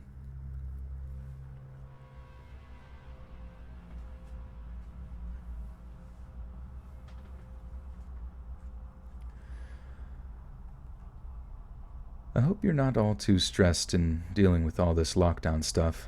And to those who have had troubling or scary stories to tell from their experiences, I'm incredibly sorry. But what I'm really enjoying is seeing this whole thing of supporting each other. I've seen some really helpful comments from people and other posts in this sub, and it's frankly inspiring to see people coming together like this during such a dark time. So maybe, hopefully, possibly, you could help, or at least listen to my problem, or rather, not so much my problem, but someone else's problem too. Like a lot of people, I was pretty shocked when the government declared a lockdown here in the UK. I'm in my late 20s, so never in my life, or any of my mates' lives, have any of us experienced such a zealous curtailing of civil liberties. The lines at supermarkets began, road traffic dropped off to next to nothing. It's been a soft transformation of society, but a transformation nonetheless. As life changed, so did living arrangements, and one day, I noticed that the girl who lived alone in the flat below me wasn't so alone anymore. I passed her on the stairs at one point, backing off into a corridor to maintain social distancing, but noticed she wasn't alone. He was a harmless-looking bloke at first, quite tall but skinny with a mess of curly, sandy blonde hair. I said hi, introduced myself without all the usual handshaking, and went on my way. Everything was hunky-dory, if I'm being perfectly honest. That was until last Friday night, when something happened that gave this whole lockdown thing a whole new meaning of terrifying. It started with a few bumps and groans from downstairs. I was playing Xbox at the time, whiling the hours away with that new Call of Duty Warzone game with a few mates. The floors and walls in this old Victorian flat share are pretty thick, but make a loud enough noise and you can hear the bass in another apartment. So when I feel the flat shake a wee bit and hear the girl's voice, I roll my eyes and assume the worst. "Uh-oh," I said down the mic. "I think the girl downstairs and her fella are getting a bit familiar." This sparked off a round of laughter and off-colored humor, and I ended up turning my TV volume up to drown out any potential sounds of copulation. It was annoying, but hey, I've got my way of killing the quarantine time. I suppose they found theirs. But it didn't end there.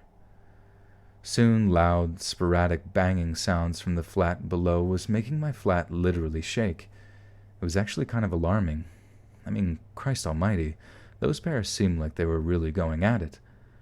I mentioned it to my mates in the party chat, and we all had a little laugh at the whole thing. But then something happened that meant I wasn't laughing anymore. I heard the girl cry out. And I know what you're thinking, but trust me, if you heard what I did, you'd have known something wasn't quite right too. It wasn't a cry of ecstasy, not in the least bit, but it sounded hurt, weak, terrified. As I said, I'd turned down the volume on my TV to block the sounds out, but now I was turning it right down again, muting the speakers so I could better hear what was going on. There were voices all right, and they were obviously trying to stay hushed, but you could clearly hear that some kind of heated argument was taking place. I mentioned this to the lads in the party chat, and yet again they made off-colored comments like, "Sounds kinky," just nonsense like that. But I quickly made it clear that this was something else entirely, and that I was actually kind of worried about the whole thing. We're literally talking about the prospect of it being some kind of domestic violence incident. Oops, sorry. Yeah, I was going to say it sounds like they're kind of going crazy.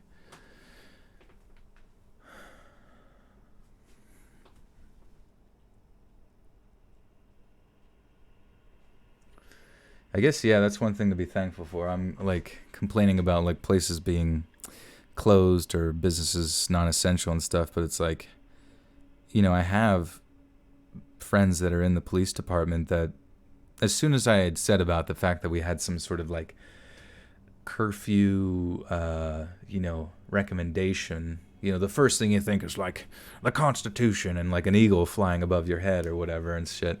And, like, I mentioned it to my buddy who's a police officer, and he says, like, yeah, there's no way that any of us would ever enforce something of that nature. And then as you guys mentioned earlier about, like, apparently they're not even pulling speeders over out of fear of, like, getting sneezed on or something like that, But then I hear stuff that's happening in other nations, and like this, obviously this is kind of new to me for the most part, but even though I had heard, like, toxic talkings of and rumors of Duterte kind of being a bit of a psycho dictator type. But yeah, man, that's scary. Makes me pretty thankful. By the way, is King Jong-un really dead? I don't know. The memes seem to say so. And, but I have no idea. That would be interesting. What comes out? What happens there when that happens? Do they try to change the government? Does, like, the United States fly in with the CIA to, like, convince them that maybe they should, I don't know, change things around or something? You know what I mean? Like, obviously, I guess they would need some sort of natural resources to control, but there's always something. Kim has heart problems. Interesting. He's the big dead. Uh-oh.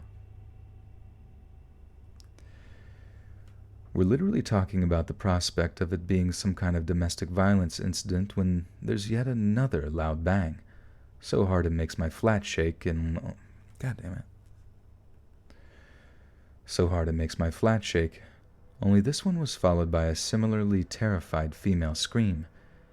Then there was silence. My heart is absolutely pounding at this stage. Right then, one of the lads makes a joke about smelling something funny coming from the flat below in the next couple of days, and how I might end up being the guest star of some sort of true crime documentary in the near future. Now, I like my dark humor, and I admit I'd have found that kind of thing funny if it wasn't in danger of actually happening. But given the circumstances, I was absolutely terrified. There were no more noises coming from the flat below. It was eerily quiet now. So I asked the lads in the party chat to bear with me because I was going to call the police. Immediately, a few of them told me it was the right thing to do, that it's always better to be safe than sorry in this situation. So I do, and the dispatcher on the other end tells me to leave the front door of the building open so they can enter safely and deal with the whole situation. Only get this. The police arrive. I hear a lot of shouting downstairs. So I walk out into the hallway of the building to listen in on what's going on. Instead of actually getting in there and dealing with the whole situation, the police seem to be happy to just talk to the couple through the door of the flat. The whole social distancing thing hadn't occurred to me in the slightest when I called, and now the problem with my solution was becoming evident. The couple, within moments of the police arrival, had gone from at each other's throats to uniting to tell the police to get out of their building. They were actually shouting about a warrant and all this stuff, basically trying to find any reason to keep them out. It was nuts. I had read and heard about domestic abuse before, and this was one of the classic symptoms. Warring couples suddenly unite when someone else tries to intervene.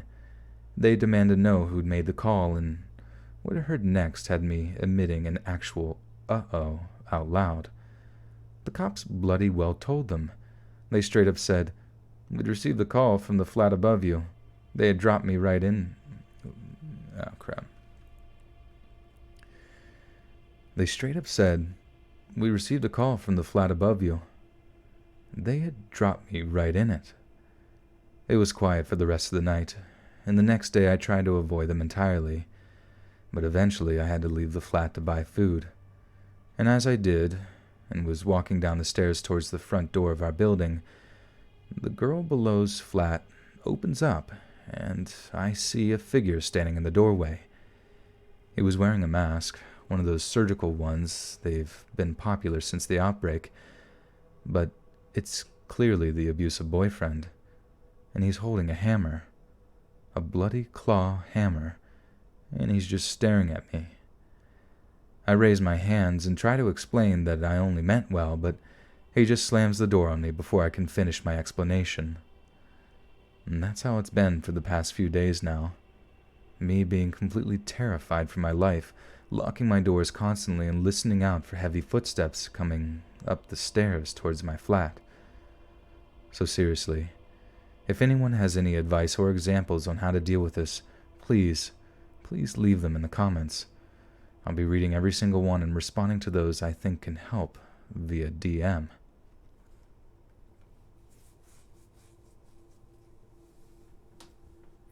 Old Tut. Who's Old Tut? Kim has a son from one of his victims. Kim Jong-un or Kim Jong-il? Kim Jong-un has gone into Kim Jong-il status. Kim Jong-il will.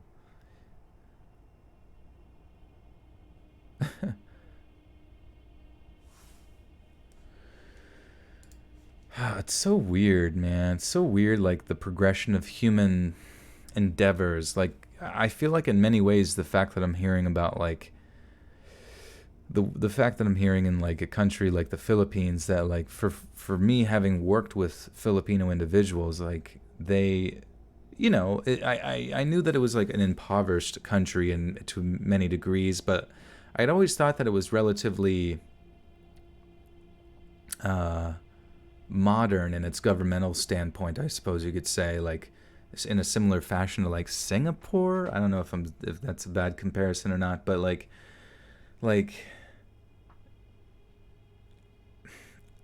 it's weird when you live in such what I guess like the United States in many fashions and other nations are sort of like anomalies in time, you know what I mean? Like where we don't have to exist. And I mean, obviously there's going to be abuse of power and it happens all the time, but I feel like it's not so much like a boot sitting on your throat as it is a hand in your pocket or something of that nature, stealthily. And it's I don't know, it's weird, like I almost,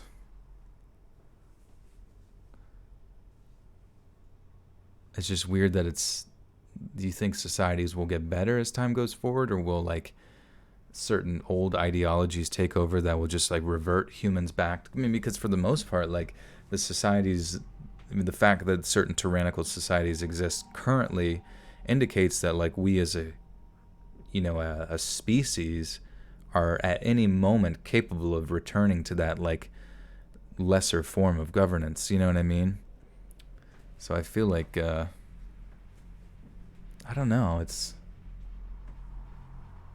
really weird to think about, and it makes you also wonder like how quickly things can turn that way. Just one little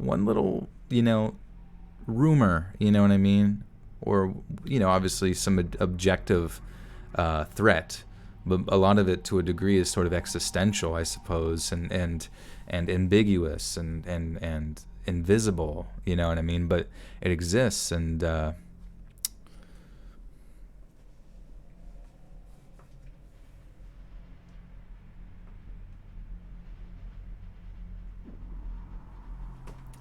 do not know. It's scary stuff.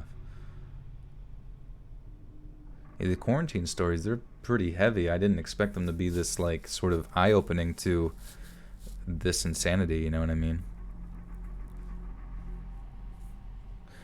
Let me lube up my lips real quick. That's one of my current remaining freedoms. Is I have the constitutional ability to lube my lips.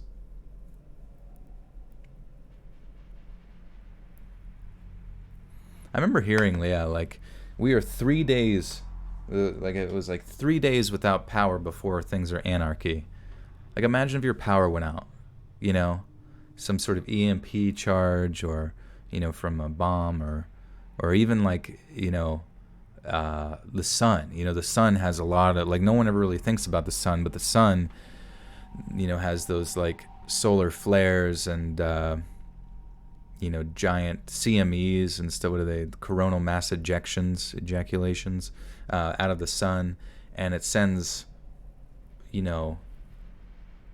crazy amounts of radiation flying towards the earth faster than the speed of light sometimes, and has interactions with our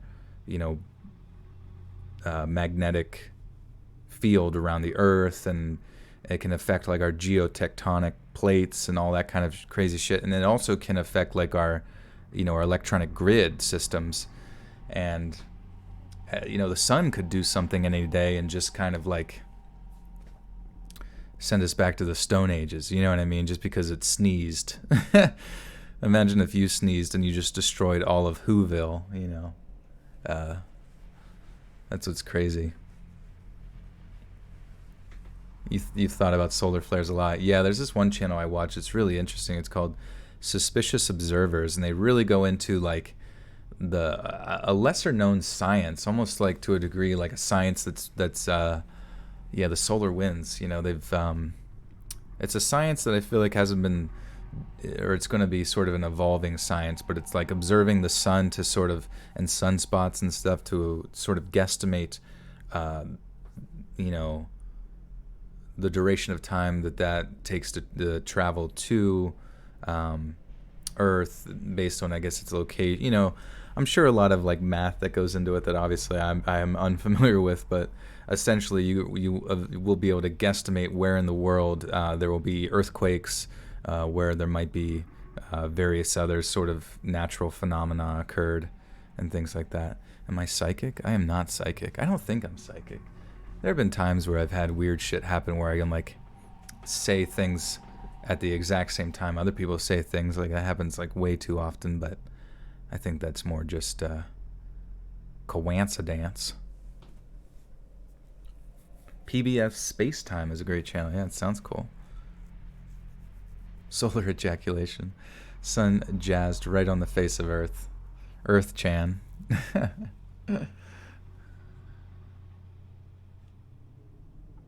I know that's whenever I was like kind of like writing a short story. I really thought one of the characteristics I thought, because one of the primary players in the story was sort of like a celestial body in the sky that passes by Earth every so many years or whatever. I haven't never really figured it out, and really me at this point talking about it's like essentially similar to like Toby talking about the Scranton Strangler for the 9th trillionth time. And like but anyways, one of the concepts that I thought about digging into was the fact that like maybe these celestial bodies that including Earth and the sun and various other planets, are like, what if they had like consciousness, you know what I mean, the same way that we have sort of what we can describe as consciousness, and as organisms they're able to sort of like, they have manners in which they communicate and exist, and what if they could communicate with you know? I love The Office. It's such a I can't fight it. I will, like, every time The Office is on, you gotta watch it, man. And it's like I love every second. Like I just like emulate all of the and copy all of the mannerisms that they do in the show. It's just so funny.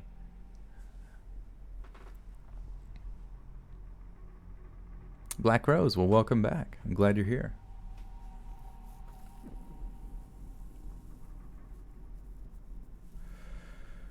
Look up into Isaac Arthur's channel. He is an astrophysicist and he does really well made futurist videos too.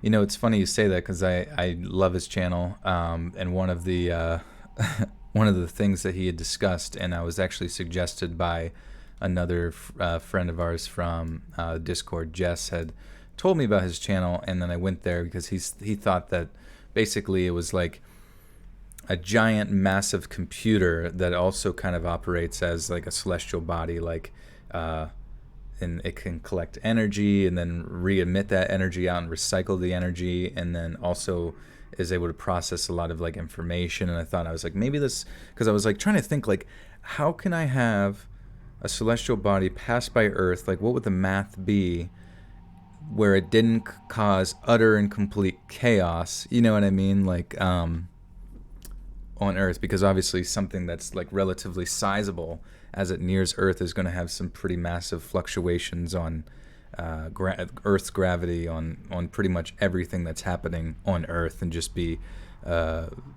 complete apocalypse. So I was thinking like, how can something like these giant organic computers that exist, like, or some fashion, pass by Earth without having those like massive effects? And it's the math, smart people.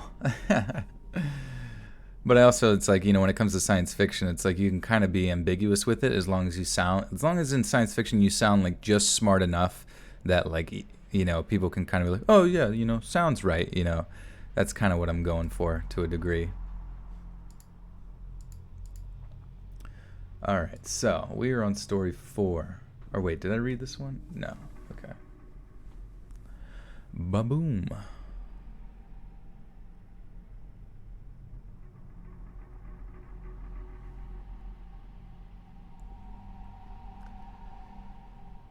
My neighbor Gary has lived across the street from our house ever since we moved in. He's a nice guy, like perennially. Wait, what word is this? Perennially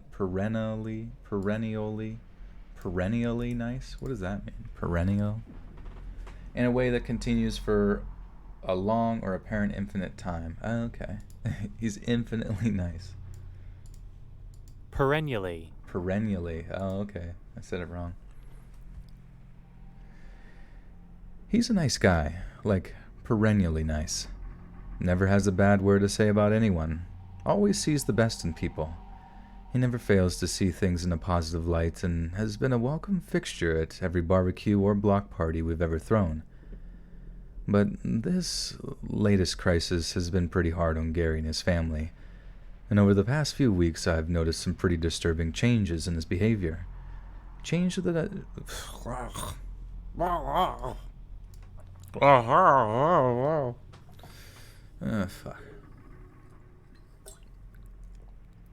went on some pretty long walks. I went on some pretty long walks today. And I did not drink enough water. I drank a lot of diet soda and coffee, and that was not smart of me to do. Not sure why I did it, but now I gotta make up for it.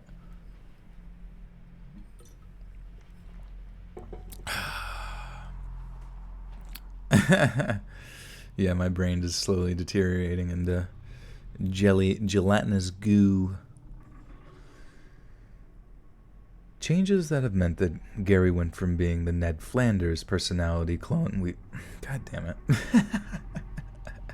I don't know why my voice like squeaks. It doesn't happen as much lately. I don't know if you noticed that. My voice doesn't squeak as much.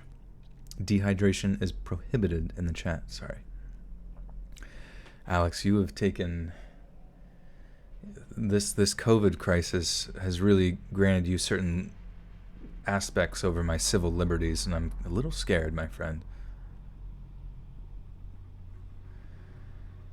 Changes that have meant that Gary went from being the Ned Flanders. Fucking hell. Changes that have meant that Gary went from being the Ned Flanders personality clone we love so much to being someone that I'm quite frankly terrified of. I remember when we first tuned...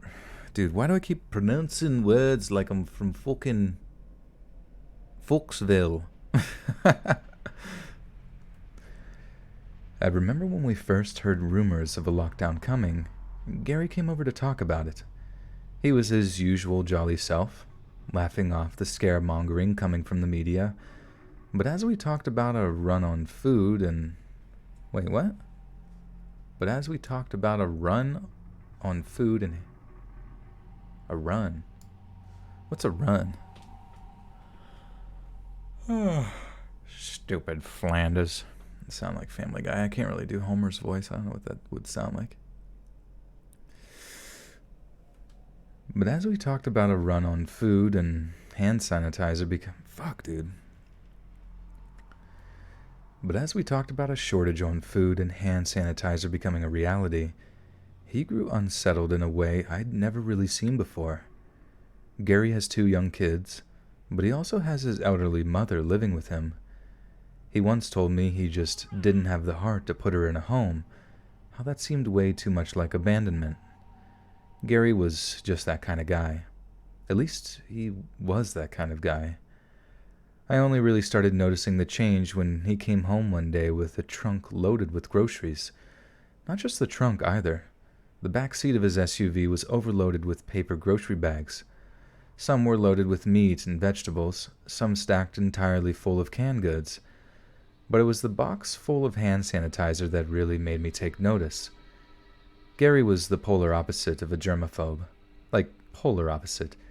He routinely ignored the 5-second rule when it came to barbecue items dropped into lawn grass, and was very much of the opinion that letting kids play outside, letting them eat a little dirt from time to time, was just good for their immune system.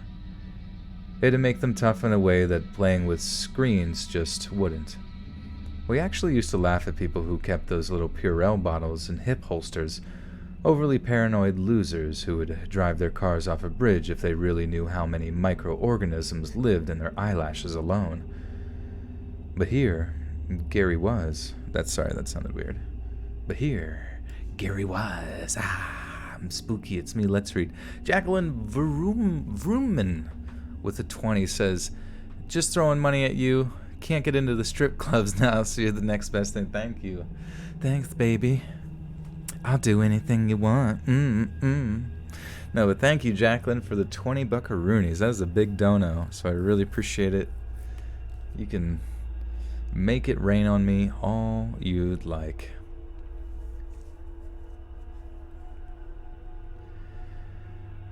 But here Gary was, unloading an entire pallet of hand sanitizer from his truck. Got some to spare, huh, buddy? I shouted over from my porch. Not at the prices I just paid, he replied. Seems innocuous, I know, but if you knew Gary, you'd be just as interested to note that this reply didn't come with a smile or a chuckle. He barely even looked at me as he took the supplies inside. But things only really took a turn for the worse when one of Gary's kids took a tumble while playing in the street outside their house. They were playing on the new bike, riding around in circles when I guess they just lost their balance and fell hard onto the concrete. You could tell it was a bad fall from the way they let out this pained, shocked cry before bursting into tears. My wife was out on the porch at the time, sipping an iced tea, and saw the whole thing. I had heard the scream, but wasn't sure what happened until I saw my wife grabbing the first aid kit we keep in a kitchen cabinet. I followed her outside into the street, but as she approached Gary's kid, the man himself was stood in his front doorway. In the sternest voice I'd ever heard out of the man, he told my wife to get away from his kid. I guess she understood what he meant. As she stopped just short of the crying child, took a few steps back, and then slid the first aid kit across the concrete in her direction. Gary's other kid was old enough to know what that first aid kit was, but as he tried to pick it up off the ground, Gary erupted him.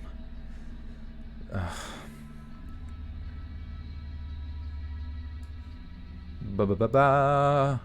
Black Rose with a 4 says, for you. Thank you, Black Rose.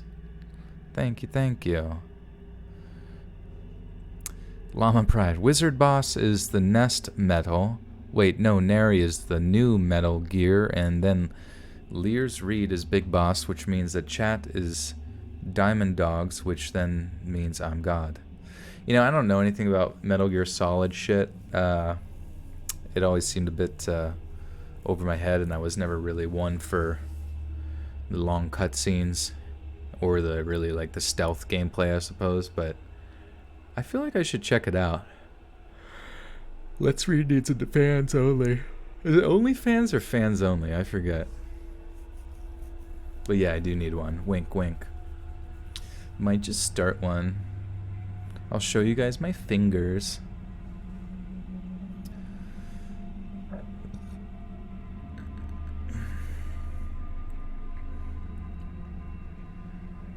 Gary's other kid was old enough to know what that first aid kit was, but as he tried to pick it up off the ground, Gary erupted at him to not touch that frickin' thing and to get back inside the house. My wife apologized for her hastiness, but assured Gary she had the best of intentions. And for the first time in 4 or 5 years since we'd moved into the neighborhood, I actually found myself getting angry with him. He didn't even acknowledge my wife's apology, giving us both a contemptuous look as he closed and locked the front door behind him. A few days later, we saw the same kid who fell wearing a makeshift sling and looked pretty miserable. It took us a while to put 2 and 2 together, but we did, and we realized that Gary hadn't, nor had any intention of taking his kid to the hospital to get their arm looked at by a doctor.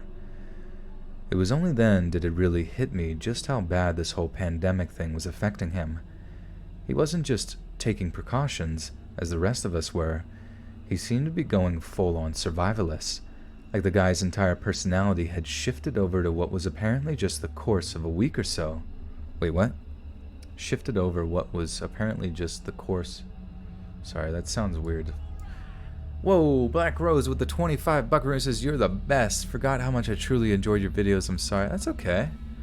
I appreciate you coming back. I feel like a lot of people, you know, they might kind of like phase out of these true scary stories for a while, then they find their way back to them, but that makes me happy. Everybody returning to their roost, to their roots, their roosty roots, the rooster roots, the nest, the chicken coop, so to say. No, but thank you for the 25. I really appreciate that. That's massive. That's massive. That's huge. That's gigantic. Biggest thing I've ever seen. Janelle Breeze with the 3 doll hairs. Thank you, Janelle. Thank you, guys. I do really appreciate it. Return to their calling. You need a twerk-inducing donation. Yeah. What do I think it's set at 30, but I'm not like, oh, it's like, maybe I should bring it down to 20 because I feel like that's like a more common thing, and it's a fun, you know, it's like a fun, it's like a, you know, it's like a friggin', it's like a fun thing. It's like it's a fun thing to do, twerking, you know what I mean? It's fun. I like to twerk. Are you Mama Chicken? Yes. Come underneath my wings. I shall protect my chickens from the hawks. AKA, Jake Paul. I don't really know. Who's like the villain of YouTube now? You know what I mean? Everybody has like someone they can like hate. Who can we hate? Who's to hate now on YouTube? Who should I protect you from? Will Smith? And, The Late Show? I don't know. Those are like the big channels now, I feel like. I will protect you from Will Smith and his clutches. He wasn't just taking precautions, as the rest of us were. He seemed to be going full-on survivalist. Like the guy's entire personality had shifted over... Sorry. Onision. Yeah, yes, I guess I should protect you from Onision. He will... Don't ever... Apparently he has like a Discord that costs $5 to be a part of, and he like specifically says no minors, you know what I mean? I don't know, it's really weird. I don't know if you guys are like familiar with this whole bullshit, but it's fucking strange. I'm not familiar with it really at all, but... It's, let's read as the new... I'm the new man. iDubbbz recently did an oopsie, but he's aight. Yeah, I mean, I don't really give a shit about that. Like, you know, it's like basically he just made like a video where he said like, oh, my girlfriend has an OnlyFans account and I don't have a problem with it. It's like, okay, cool, man. But I feel like with him, he's like so big, you know what I mean? And he causes such a like a ripple in like social media and bullshit like that. And it's like anything he says is essentially going to cause a little bit of attention. But I feel like calling him a simp, which I think is a really funny word. I didn't even know about that word till he made that video. So thank you, Mr. iDubbbz. Thank you so much for introducing me to the word simp, because it's very... It makes me giggle. But like, you know, if his girlfriend's... I could give a shit if she's fucking, you know... posing naked online or doing finger painting. Like, it's none of my business what she does. You know what I mean? Because it's weird, because like people being upset about it, I don't really think anybody actually is. That's the thing, is I think the 3 people he cherry picked out of like his Twitter comments to be like, to sort of create some sort of arbitrary, because you know what I mean, each story's got to have a storyline, and you know, you gotta like have like someone to villainize and that whole like community of fucking reaction bullshit. So like he chose like 3 15-year-olds or younger, maybe 12. Who knows how old they were? Like he chose children who may or may not have been trolling him. You know what I mean? Calling him a simp or calling him a cuck for being cool with his girlfriend doing like, you know, utilizing her body to make money, because everyone's all... Apparently nobody knows how to type in Pornhub onto the computer. But who fucking cares? You know what I mean? Anyways, Valerie Hernandez with a 5 buckaroo says, is marijuana legal where you are? If so, have you ever smoked, or what are you like if you have? Yeah, so marijuana is not necessarily legal. It's decriminalized in my area. You can get it's medicinal in my state. Um, I don't really do it very often. I was saying earlier when it was 420, my friend gave me a 10 milligram little edible gummy, um, and we went for a nice little walk. I was high, and I robbed a lamb stand. Like they were selling lamb at the stand, and I went up to it and I just grabbed it and ran. No, I'm just kidding. No, I'm funny. You know what I mean? I say the stupidest shit already, and when I'm under the influence of marijuana, I say even more stupid shit. You know what I mean? And it makes people laugh, and everything they say makes me laugh really hard. And but I mean, it's that way anyways. But I feel like it's just that it might affect my memory a little bit, where I'm like, wait, what was I saying, bro? And then I let a big bunch of CO2 out of my lungs.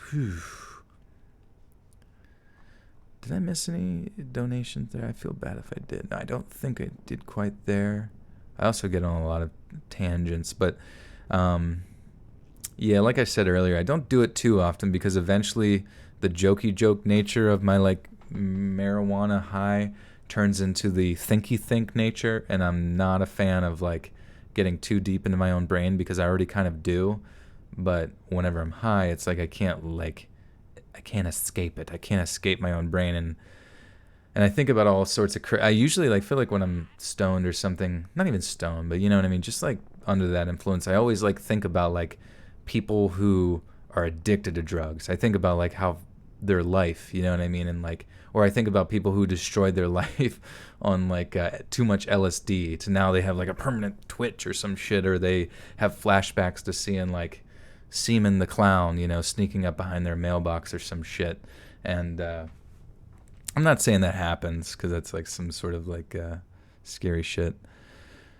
Hannah, you always wanted to try edibles. Yeah, I mean, it's interesting for sure. I only did 10 milligrams with a small gummy, and since I never do it, I think it affected me.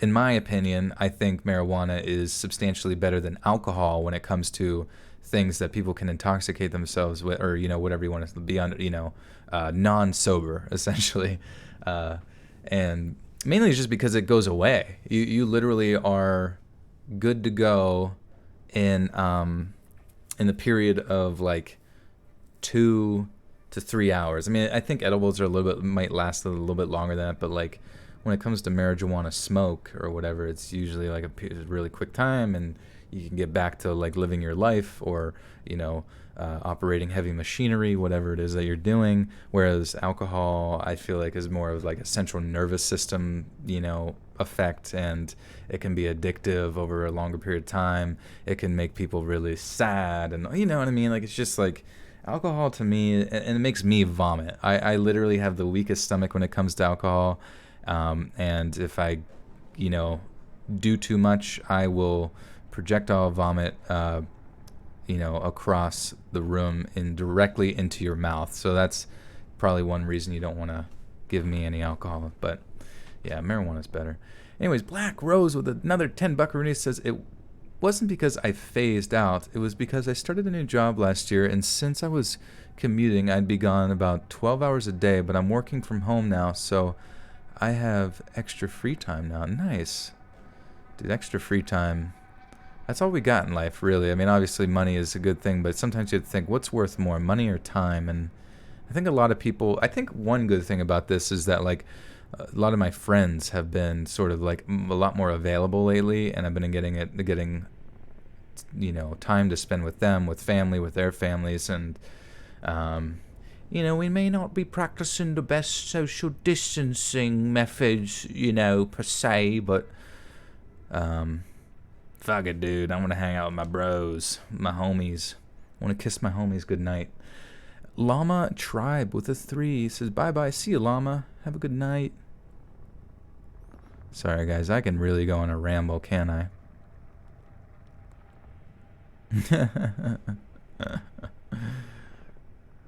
Okay. shall we? He wasn't just taking precautions, as the rest of us were. He seemed to be going full-on survivalist, like the guy's entire personality had shifted over what was apparently just the course of a week or so. It was disconcerting, to say the least. Then, just a few nights ago, my wife shook me awake to tell me she could smell something burning. I literally fell out of bed, thinking she was telling me our house was on fire, but she assured me it wasn't, and that she could just smell something. As my senses came to life, I began to be able to smell it too, this acrid, smoky smell that was obviously something being burned. It only took... Oh, fuck. You like the rambles? Thank you. Sativa virus. The sativa virus! Sativa virus! Sativa virus! It only took me one look out of our bedroom window to tell me where it was coming from. An orange glow emanating from across the street. There was a fire in Gary's backyard. The smell wasn't just bothering us either. Almost every bedroom light of every house in the block was switched on, and I could see some similarly irritated neighbors floating by their windows, trying to find out where the stench was coming from. I decided to just suck it up, go over, and ask him to put the fire out. God knows what he was burning, but I knew from the smell that it wasn't healthy. But no sooner had I crossed onto Gary's half of the street, he appears from his backyard gate. At least I figured it was Gary. I couldn't see his face. It was covered up with one of those old Gulf War era gas masks, the kind with the big round glass eyes. What the fuck? Sorry. It's just insane. It's insane, man. This shit's insane. Mavnitz with the 2. It's like a picture of a superhero. Eee, that's cool. Thank you, Mavnitz. And that creepy kid in the corner with the 2 says, "Smash or pass, Obama the reptile." Dude, I'd smash that ASAP, bro. Dude. Bro. Black Rose, I can't drink either. Really weird how much my body and mind has changed in a few years. I drank quite a bit when I was younger, but the older I got, the less I could handle drinking. It's really weird, too. My brother we were talking about it, because we've had quite a few Corona walks, you know, and it's been a good experience to kind of reconnect with my brothers and stuff, and they... You know, we were discussing marijuana because we passed by the one, like, medicinal marijuana store in our area. And it's funny because he was telling me sometimes that place is just, like, the line out the door, like, when it opens. You know, people are, like, camping out and shit every day. So funny. But, like, he was saying just the amount of, like, lobbying that goes in, like, from, you know, big alcohol or, like, alcohol industries to make sure that marijuana is not... legalized, essentially. And I can imagine so, because they would, you know, apparently they have like math and predictions on how far alcohol sales would drop, essentially the day that marijuana would, you know, suddenly become, I guess, hypothetically legalized federally or something like that. Hey, good night, Kathy. Sleep tight.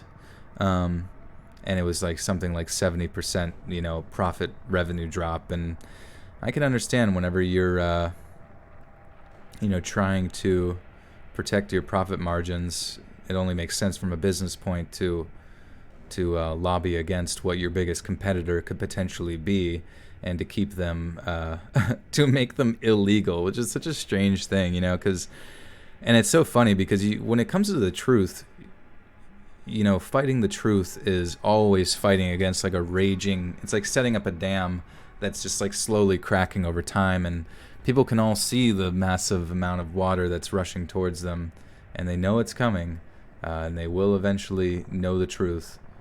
And everyone does know the truth, because even though it's illegal, I think everyone can pretty much agree that marijuana should not be illegal in the way that it is. I mean, I don't think I've ever come across a single person other than like, you know, a dead body that, you know, like when I talk to dead bodies, you know, at the graveyard and stuff, and they're just like, keep it illegal, and a bunch of dust mites fly out of their cough, but everything is poison.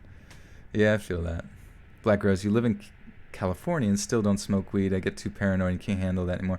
No, that's fair too. You know, if you're not like even if it was legal for me, I still think that it would be something that I would, based on my own fruition, use sparsely because there's a part of me that doesn't really enjoy being like that too often. You know what I mean? I feel it, but I feel like in comparison to the other substances that are used for a good time, it's definitely the one that has helped me to have the best time.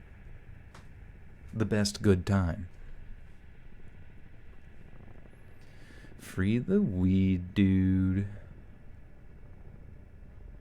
How many people has weed killed compared to alcohol? That's a great point.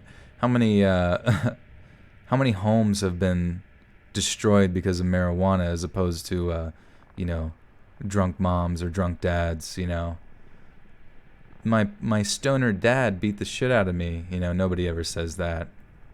Or my parents got divorced over marijuana. Like it's obviously a possibility, but it's like, you know, not as common as the destructive nature of alcohol. You smoke weed and play Rocket League. Weston, are you good at Rocket League? Like, are you able to do like the freaking like fly through the air and juggle the ball and shit? Because I used to play Rocket League before I started playing Overwatch, and I love that game. That was a fun game, but I never was as good as like some of the people on there. It's also weird to think that I've been playing Overwatch for like 4 years or some insane amount of time. So ready for it to just like be canceled. Mean parents hate their kids for, you know, that's a good point. Yeah, like kids smoking weed and parents like, you know, kind of generating that chaos. But if it's on the parental side, I feel like it's not as like nefarious, you know what I mean? Because what's a kid supposed to say? Like, my dad always he eats all my Cheerios when he smokes or some shit. Stoner parents can be neglectful, speaking from experience. Okay, yeah, maybe I'm kind of speaking out of my ass here, but yeah, I'm sure it's all contextual, but I'm just kind of trying to create a generalized perspective of it. Weston, you can fly. You should see me soar, baby. Hell yeah. At least I figured it was Gary. I couldn't see his face. It was covered up with one of those old Gulf War era gas masks, the kind with the big round glass eyes that made him look more simian than human. That, along with the 12-gauge shotgun that he had firmly in his grip, sent a shiver of fear running through me. "Get away from my house, Martin!" His words were muffled by the mask, but it was clear what he said. "Gary, buddy, that fire's—" "Get away from my house, Martin!" He never called me Martin, always Marty. It was the first time I'd ever heard him call me by my actual name. I just did the smart thing. I backed off, hands raised, slow enough to keep him from freaking out and shooting me dead right there in the street. I haven't talked to or seen Gary for the past few days, and I'm more than willing to give him the space he and his family need, if that's what it takes for him to stay sane. But please, if any of your neighbors are suffering right now, please reach out to see if they're okay, if they need anything at all, even if just for it to keep your distance. Wait, what? Hey! Alana H with the 35 Canadian maple syrup dollars. Says thank you for all your hard work. Can't wait till you hit 1 million. Take care. Thank you, Alana. I'm surprised. Normally anything over 30 is supposed to make like the twerking notification, but it just did like the normal thing. But thank you. I am twerking for you right now. That'd be so funny if like I don't know, you were a stripper at a club or something like that. In my case, a male stripper, and like, what are you doing? What's the matter with you, man? I'm twerking. I can't control myself. I don't really know what why they twerk like that. But it's a tough, you know, you got to figure out the technique, and sometimes it's like it kind of creates like a neurological disorder, like shell shock or something like that. You just twerk too hard and you lose control.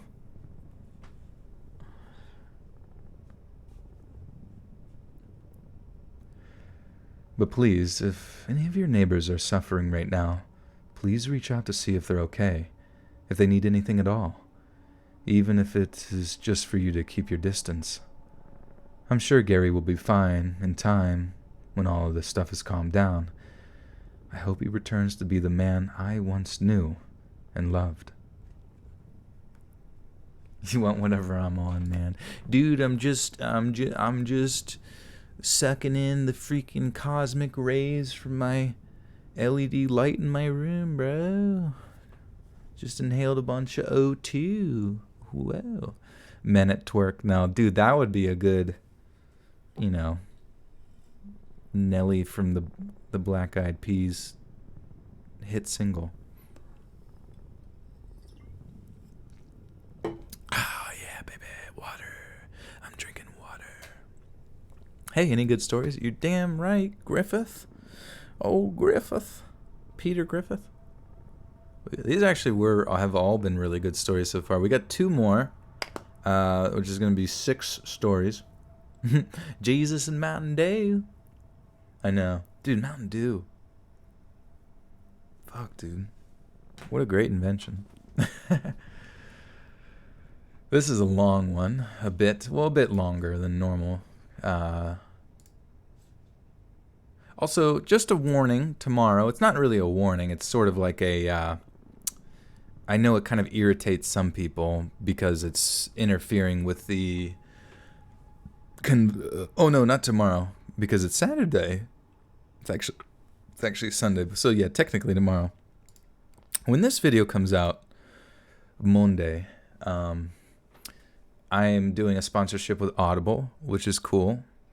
I'm very thankful to get the sponsorships and stuff like that, especially for Audible, since it's like within my wheelhouse of stuff. And I was also I don't know, have any of you guys used Shudder? You know, the it's like the horror, like Netflix but it's like horror. It's actually really cool, and I was pretty happy to get that as like a sponsorship as well, because it kind of fit right in my wheelhouse as well, like my specific genre of stuff. And then Audible is going to be a sponsorship for Monday, so that'll be the first part of the video. You know, for Monday. I know that kind of interferes with the typical stories, but hopefully it's not too bad, because it should. I think the ad is probably about like 1 minute to 2 minutes long there. So Brito Bay says you love Shudder. Nice. Yeah, I mean, I was gonna say, like, Shudder's got a ton of good stuff on there, and if you like Netflix but you like horror, and then all of a sudden now you have the horror section of Netflix is like tenfold, you know, strong, and whatever that means, but like there's a lot more options for you. Maya with the 10 says, oh my god, I love hearing your ramblings, especially the ones that have me laughing out loud. Take care. Much love. Thank you, Maya. I try, and I try. Oh my god, do I try? Oh, thank you, Hannah. Thank you. Get that sponsorship. Yeah. You know what's weird is, like, I don't really know how, like, people, because I always kind of get, like, approached by people about sponsorships. I have no idea how people, like, solicit sponsorships. You know what I mean? Like, dude, I've used Aquifer for so long for my lips and other random shit, and poop. Other random shit and poop. Aquifer is my favorite lip balm that I use for other random shit and poop. No, but basically, I use that. I use these like specific mics, and I drink water. I don't know if water is looking for like a sponsor here anytime soon. I would highly suggest it. It keeps me alive. I don't know if it would help you guys or not, but you wouldn't know till you tried it, you know. And oh yeah, use Aquaphor for your tattoos. Nice, dude. What tattoos do you have? That's cool. Mullen uses it for his cock burns. That's good. It actually would be good. It's great for burns if you do get burns, because it's just like a very strong healing salve. Salve, salve, salve. Jamie, peace out. At God, sponsor Joel for water. Thank you, Lord. Make it rain on ya boy. For a resolution. Okay. What kind of mic setup do I have? So, for my streaming mic, I have an AKG C214 analog microphone that connects to an XLR cord, which is also propped up by a Rode microphone elbow or boom elbow or some shit that you connect to your desk. And that is going through an XLR cord down to my Zoom mixer, which is my interface, I guess you could call that. And basically that's like a piece of hardware that translates analog data of my voice into digital. I could be wrong. Anybody that knows this better than me, please do tell me. But basically it's taking the information that's being transferred via the XLR cord into that box, which then I can adjust like things in that box, like the volume. It helps me to remove background noise so you get the best quality that you're hearing right now. And then the box then goes over to a USB cord, which then goes into the computer. It's crazy. Technology is fucking nuts, dude. It's crazy. And so yeah, that's for streaming.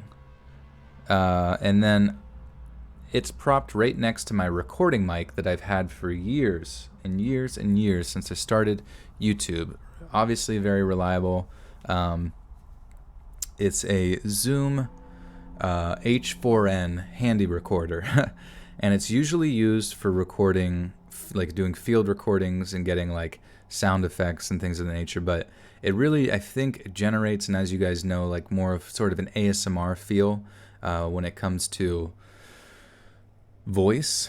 And I think this AKG mic has sort of matched. I don't know if my voice sounds identical to what it like in this as it does to my like videos, you know what I mean? Like, I don't know. I think it does relatively sound very similar. But yeah, and then Lilas, what editing software I use Sony Vegas, and then I bring that over to Audacity where I remove background noise and export that MP3 back over to Sony Vegas where I edit the video and render that out. And I use Photoshop for thumbnails. My good buddy Robin, it's his birthday today. Did you guys know Robin, who made the background you're staring at right now, that frickin' bats, dude? I love bats. The freaking antler, the dirt mound on my screen, which is just the cool thing with the rain going to bed. That was made by Robin, who makes most of my thumbnails. And it was his birthday. He's 24, for frick's sake. So if you follow him on Instagram or Twitter or wherever, or you know him in Discord, and just go say happy mother effing birthday, Robin. You're a good man and you deserve the world. Going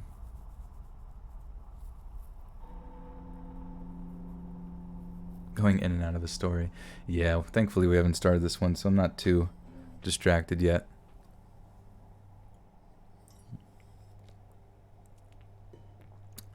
Yeah, Robin's kind of a god.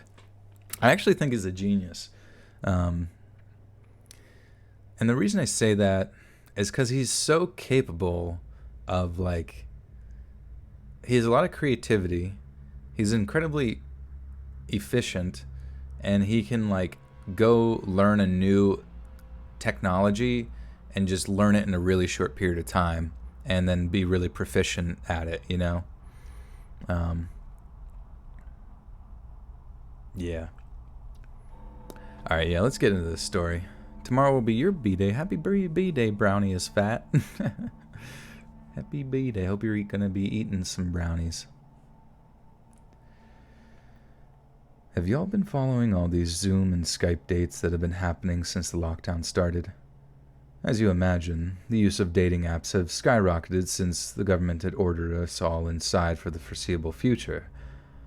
Those who would usually flaunt their game in the club or at the gym are now forced to use their same tactics as the less socially adept of us. Oops, sorry, that sounded weird. Those who would usually flaunt their game in the club or at the gym are now forced to use the same tactics as the less socially adept of us in dating apps. And although I'm not entirely happy with the increased competition, I'd be lying if I said my match count hasn't bumped up a little. Silver linings, right? Anyway, instead of using Tinder or Hinge, with their increased emphasis on physical appearances, definitely not my strong point given I'm about 30 pounds overweight right now, I opted for Reddit's R for R forum, which is full of posts from those who want to hook up for conversation, flirting, and occasionally even more. So, I put up this pretty dumb post, basically asking if there were any girls that wanted to have like a lockdown date or whatever. I listed a bunch of my interests, mainly horror movies and a few political issues close to my heart, and implored anyone who identified with them to get in touch. One or two girls did, and I feel mean admitting this, but they just didn't seem particularly engaging. Nice, yes, charming, one really was, but our talks didn't light a fire in me. Not like the message I got in the wee small hours of the morning when I was up way past my usual bedtime. The message from a girl named Amber who wrote eloquently and charmingly about how she too was looking for something of a lockdown bae herself. She was highly politically involved, as she put it, which definitely sparked my interest, in sharp comparison with the two other girls who wrote back to me who didn't seem interested in politics. She was also extremely intelligent. The way she was able to articulate her thoughts was something I had rarely encountered in online interactions, which is also why I was so shocked when I found out she was only 18, 11 years my junior. Only, when she described herself, I started to get suspicious. She seemed perfect. Too perfect. She told me she was 5'7", Asian American, fit, and toned from yoga and spin class. In her own words, she was pretty cute. Catfish was the first thought that came to my mind. There was absolutely no way a girl as cute sounding as that would be getting in contact with me, so I just made a joke about it. Well, a joke that wasn't really a joke. I basically called her out on it. How she didn't have to pretend to be some hot Asian girl just to get my attention, not with the kind of conversational skills that she did. The next message was just a link to an Imgur photo. A risky click, if ever there was one, as there was absolutely nothing in the way of a caption to clue me into what the picture was of. But I suppose curiosity just got the better of me, and I just clicked. For those that don't already know, a verification photo is when a person handwrites their username or other pertinent information on a piece of paper to prove that they are indeed who they say they are. And yep, you guessed it, the picture was verification. As it turned out, Amber was exactly who she claimed to be. Young, Asian, and impossibly gorgeous. I mean, I was literally stunned when I saw that picture of her. I just stopped and stared for what seemed like minutes. When it came to returning the favor, I was terrified. I am not in the least bit confident about my appearance, as I've made clear, and the idea of trying to take a selfie, something I'd never even done before that evening, was almost too much to bear. But I did it anyway. I combed my hair, washed my face, and then went over my beard with a barely used trimmer my mom bought me for my 28th birthday. Basically, her way of telling me to shave that crap off my... Oops, sorry. I was doing pretty good there. This is an interesting story. So for Alec, what up, dog? With the two says, hi, party club tonight. We saved you a seat and a drink. Thank you. That would actually be hilarious. You just like have a drink sitting there. But what if it's slowly emptied? Kitty cat, what do you want, dude? What do you want? He doesn't want anything. It's just funny to him. He's just like, why are you talking? Who are you talking to? It's like, you've gone nuts. He's like, pet me so you make sure you haven't gone completely insane. I like petting him with my feet. Did you ever pet a cat with your feet or a dog? Feels pretty good. Feels pretty good. Definitely give it like, 8.5 out of 8.5. He's so sweet. Black Rose with the 5 says, I hope everyone has a great night. You're the best, Joe. I wanted to stay longer, but my babies, the dogs, are giving me the death stare. Yeah, go ahead and get them out. Get them pooped and scooped. And I hope you have a good night. Thank you so much for hanging out with Black Rose. I really do appreciate it. Give him the plastic. Let him lick. He, sometimes, if he really wants attention, he'll give my, feet a nip. But he honestly is such a nice boy. He never gets, he's, he's never, irrationally mean like some cats can get. 10 out of 10. Would pet again.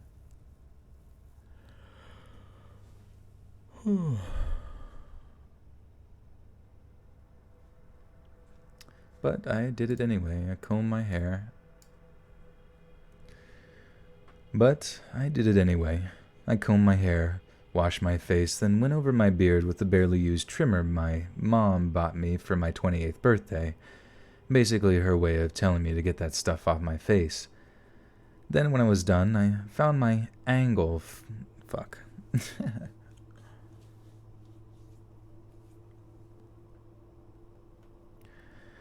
Then, when I was done, I found my angle, took the photo, and then sent it over. The suspense. The raw suspense. Oh my god. I honestly think the last time I was that nervous was before my first date I ever went on as a 17-year-old in high school. I'm talking that heart-racing, sweaty palm, time-slowing down nervous that makes you feel sick to your stomach. I was convinced I'd never hear from her again, that she'd see how mismatched this whole thing was and just up and ghost me. Only she didn't. She actually replied. What type of mic do I use? I use an H4n recording microphone, and I use an AKG C214 for streaming. My dude. My guy. My fella. My liege. Messiah. My McDonald's foot lettuce. She actually replied saying that I was cute. That was 3 weeks ago now. We've talked every single day since then, sometimes having multiple hour-long phone calls that run into the wee small hours of the morning. And the more we talked, the more serious things became. At one point, Amber asked where she saw this going after lockdown was over. She told me she was living in Portland, whereas I was all the way over in the greater Boston area, pretty much opposite ends of the country to one another. But she pretty much straight up raised the issue of us needing to act on the chemistry we had. I told her that money was no object, that she was legit the most beautiful, charming young woman I'd ever met in my entire life. It was true. I meant every word of it, but I understood when she told me that she heard that kind of thing all the time, that they'd tell her just about anything to get the chance to sleep with her. And I believed that too. She asked me how far I'd be willing to go to prove myself to her. I told her as far as she needed me to go. At that, she just laughed, telling me how she doubted it. I was indignant. I'd do anything, everything she asked, just to make her believe it. That's when she told me to get a knife. I'm ashamed to say that there was barely any hesitation. I just trusted her. I trusted that she knew what was best for me. She already seemed to be able to read me like a book. She asked if I had an envelope handy. I told her yes, that I had a pack of about 100 crisp white envelopes. She told me to open it. I obeyed. She told me to place the blade of the knife onto my palm. I obeyed. And when she finally gave me the order, I pulled the blade across my flesh and let fresh blood flow onto the open envelope. It didn't even hurt. It was the strangest thing, but for the first few minutes there was no pain at all. Just this dull, hot feeling as I watched the blood flow from the open wound, staining the perfect white of the paper a deep crimson. I held everything up to the webcam, showing her exactly how far I was willing to go for her. And oh my God, the look on her face, the way her pretty almond eyes seemed to light up, it just filled me with joy. I don't really know why. Fuck. Sorry. Jesus, this guy's fucking nuts. Mavnitz. It's a funny name. I don't know. $2 says, "Do you play any instruments?" I, am embarrassed to say that I have endeavored in many instrumental endeavors, and I give up. I give up very quickly. Unfortunately, ever since I was younger, like probably about 13, I got a guitar, and I just like, yeah, dude is real thirsty, and she's thirsty for blood. But yeah, I kind of give up quick. It's unfortunate, because I'm always interested. And I remember in college I got a banjo, and I was learning that for a while, and then I just kind of gave up. Tried piano, and it's like I feel so musically inclined. Like I feel so musically like sort of like I desire it, like I need it, like I really, really want to like. Hannah needs someone to cut themselves for her. Yeah, it's just like it sucks because it's like I love the idea of playing an instrument. It's so cool. I think it's so neat. You know what I mean? Like people who play instruments, I'm just like, oh, wow, that's so cool. Oh my god, you're so talented. And they're just playing like hot cross buns on a recorder or some shit. And it's like, I just can't like devote the time to it. And I'm so embarrassed to say that I bought this one kalimba. I don't know if you've heard of kalimba. It's like this little African, thumb piano. And I swear to God, I thought that there was a sort of Guitar Hero-esque application. Just sing. You just want me to sing. You just want me to sing. I thought there was just like this like Guitar Hero-esque application where, in a similar fashion to like the app Musician, if you've ever seen that, it's almost you calibrate your instrument to it using your microphone, and then you can play through songs kind of like Guitar Hero, and through that process you can build up the muscle memory necessary and like the positive feedback loop, and you can play Guitar Hero on Expert. Hell yeah, brother. Honestly, that's like that episode of South Park where he's like, watch this, and he's like pressing the buttons without any music. And everyone's like, whoa. Meanwhile, Stan's dad is like actually good at actual guitar, and they're like, that's stupid. But yeah, I thought there was gonna be like a Guitar Hero type app for the kalimba, and there's one app actually pretends like it is, and it acts like it has a microphone calibration button, and it pretends like it like will actually do it, and then it didn't, and I thought maybe something about my phone is messing up or whatever. And I went into the reviews, and all the negative reviews were freaking just saying that this is one big lie of an app, and it's pretty much exactly how I felt, you know what I mean? So it really sucks. How tall am I? I'm 5'10". I'm a solid 5'100". What if I was 6'10"? What would you guys even do? Would you let me pick you up and throw you? Yeah, I miss Guitar Hero. That was a freaking fun time. Just like Rock Band, man. I need to just like find that whole set and get it set up just for that one time I want to use my kalimba for the outro. Dude, read the sugar-free gummy bear reviews on him. I did, yeah, and I can attest that those are dangerous to consume. I was at Walmart and I got the sugar-free Reese's cups. Reese's cups, and yeah, those definitely will cause your anal area to explode with poop. Yeah, so don't. What color are your paint? What? Okay, let me tell this story.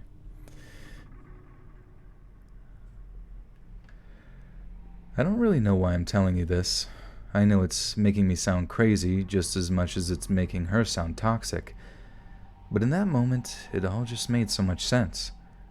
Words are cheap, actions count for something, and there's no dearer currency than our own lifeblood. It seemed like the purest act of devotion imaginable, and for a while, I saw nothing wrong with it and had zero regrets. When it was done, she told me to buy a larger plastic envelope, one that'll properly conceal the blood-filled paper one. Then I was to mail it to her. Again, it made a lot of sense. It was possible to fake something like that, pretty easily, so the idea that she wanted to see for herself, to verify that I'd be true to her, it was just second nature. As instructed, I paid extra for a next-day delivery, a lot extra, but it would be worth it. It felt like every penny I spent on this girl was worth it. Money can't buy something like we shared, at least. That's the way it felt. Fuck, I don't know why that sounded so weird, the pauses.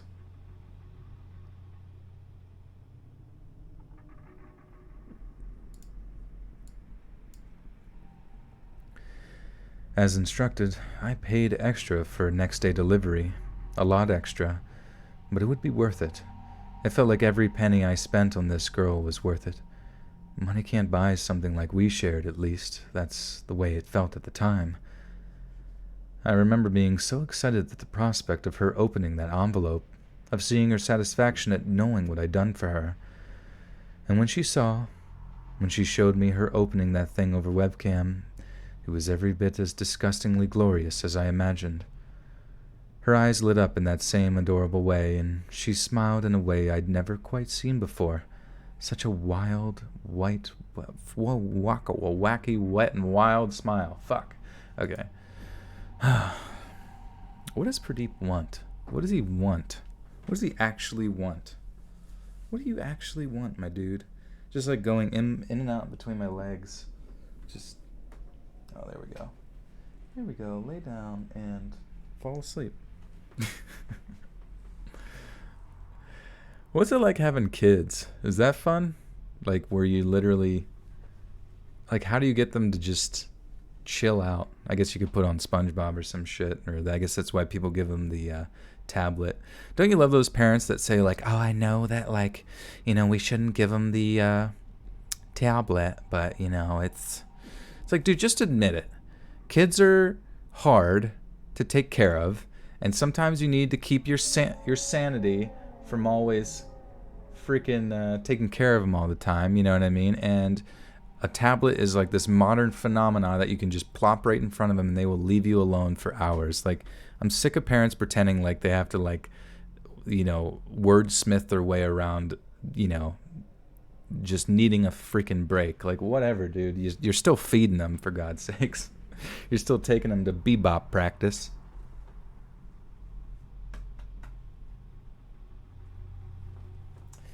Did anybody have bebop practice growing up? Also, I can't... Let me read this. I gotta see a donation from Bryson Lay. Oh, actually, you know what? I think...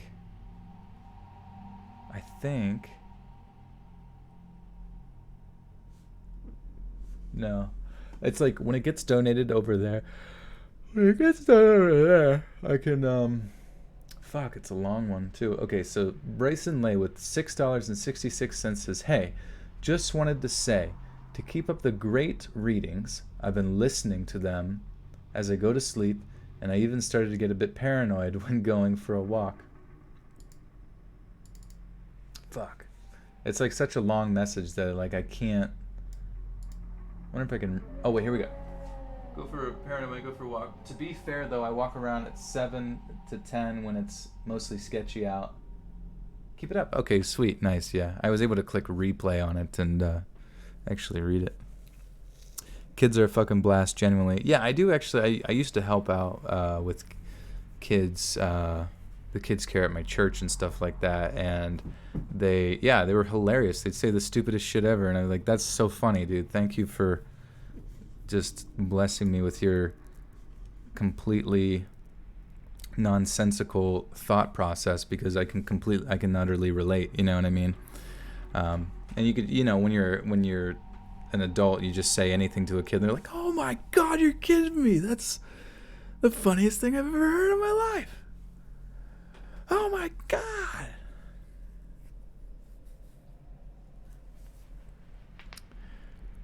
Diaper blast. Kids are a diaper blast.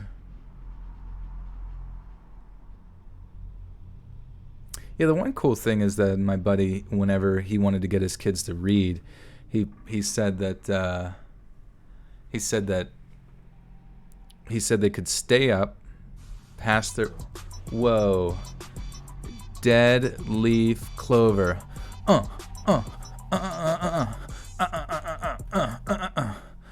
Holy cow, dead leaf clover with a $50 donation. This is playing Overwatch, but I hope the stream is going well. Thank you so much. Thank you, Emily. Guys, you should go subscribe to Deadleaf. She is also an amazing narrator and a good friend of ours in the Discord. Holy cow. I hope you're not going too crazy with Overwatch. They've recently implemented a new experimental mode where they've decided to cut back on like the crowd control abilities, like the stuns. So I'm kind of curious how that's been going. Just scratched your nuts for no more kids ever. Yeah, just squeeze them off. Dude, thank you. I mean, that's massive. That's what she said.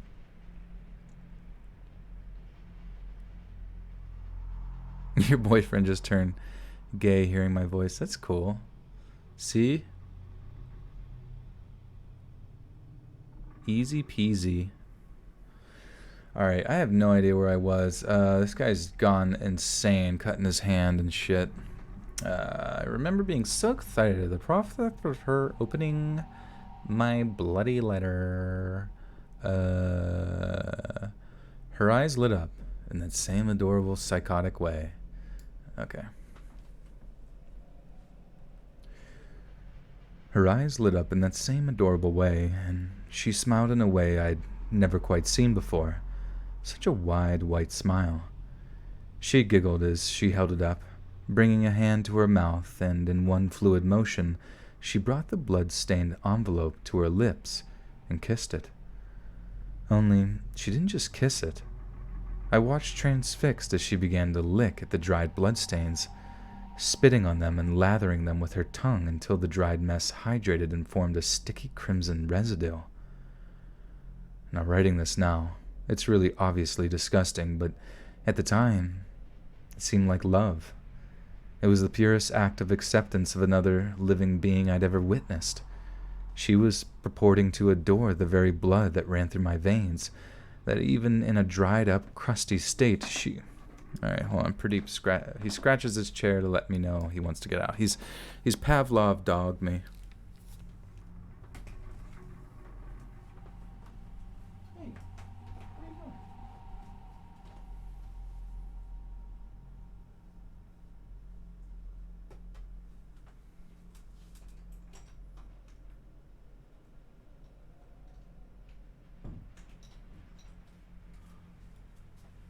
Hey, what are you doing?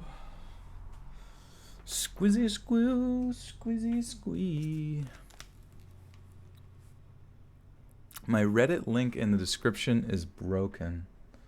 Interesting. Let me see here. Manage.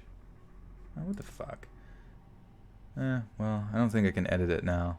I'll see if I can edit that on a later date.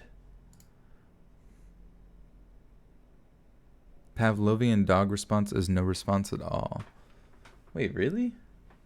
I thought like Pavlov's dog was like it drooled whenever it would hear the bell. You know what I mean? Isn't that what happened? Blood being licked up. Yeah, perfect timing. Let's get back into it.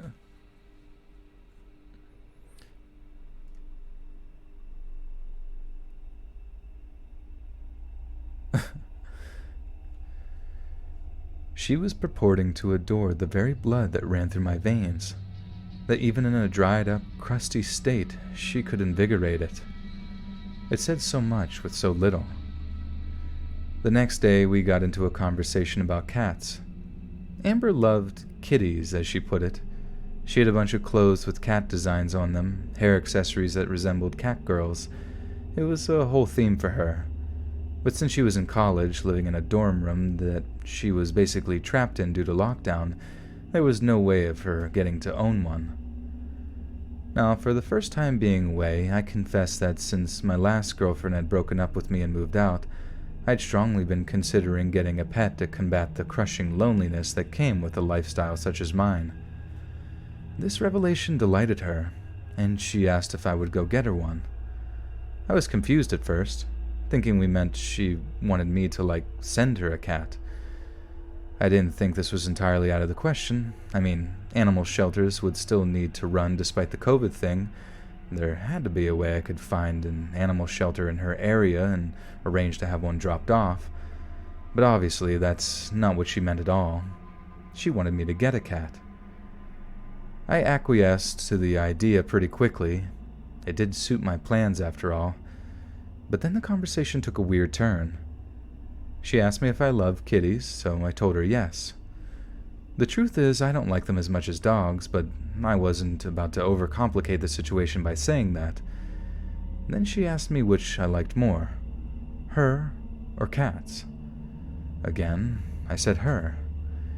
Then she asked if I loved them, and, oh Jesus, I can already see where this is going. What the fuck, dude?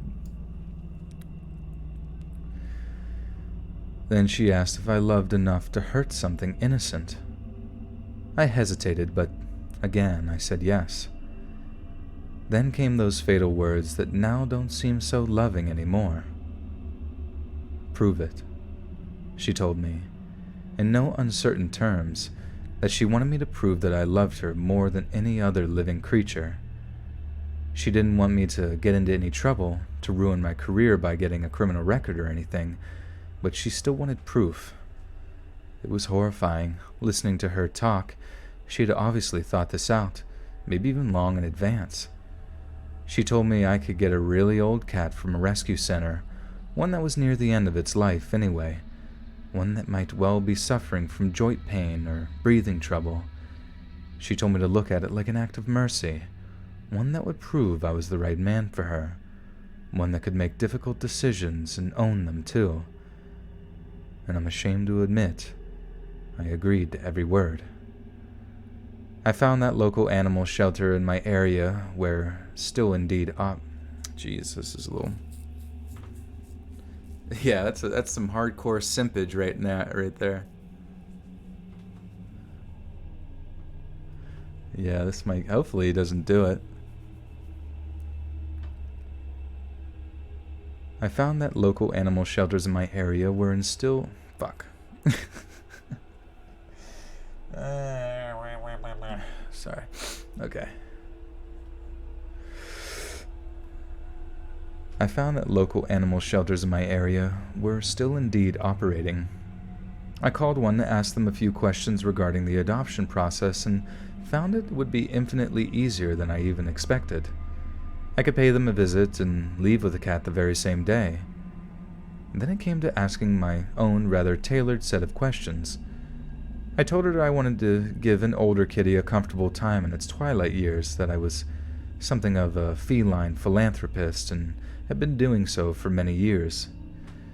It was heart-wrenching, hearing that rescue center worker telling me what a good person I was, how no one wanted to adopt the older cats, and how one would be so happy to have finally found someone to take care of them.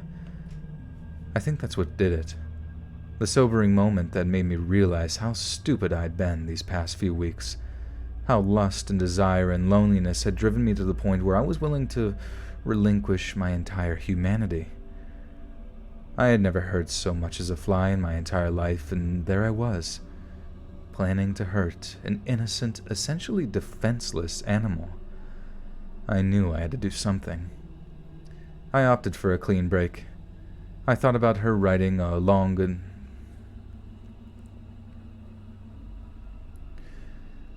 I thought about writing her a long goodbye message, explaining how I'd come to that decision, hoping it wouldn't hurt her feelings too much, but then it occurred to me that she didn't really have feelings, not like you or I might do.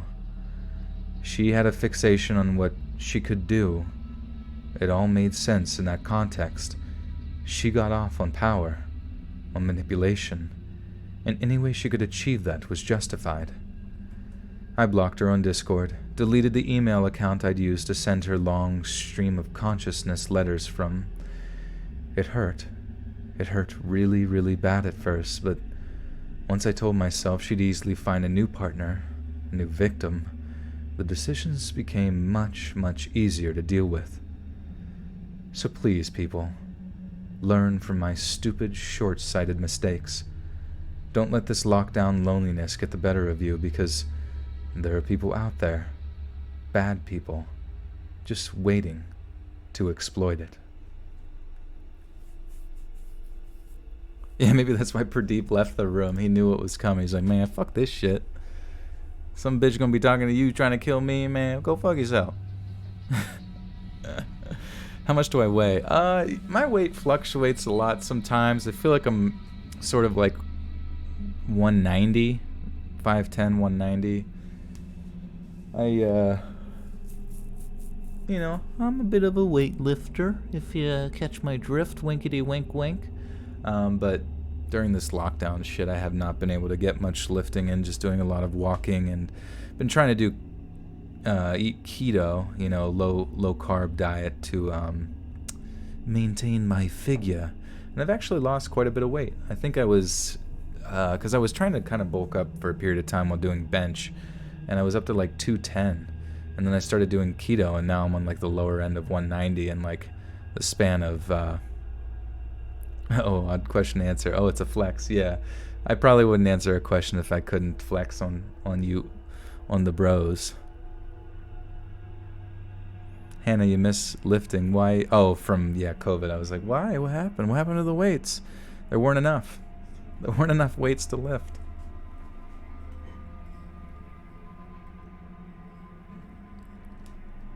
Yeah, 40 pounds of that's my body hair. That's a good point. Not on my head.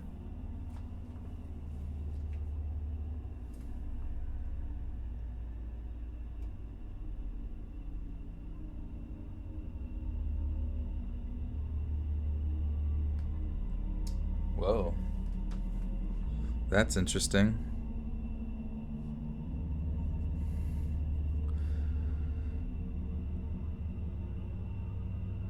That'd be weird. Huh. What if I told you the Kim Jong-un's successor might open North Korea to the world?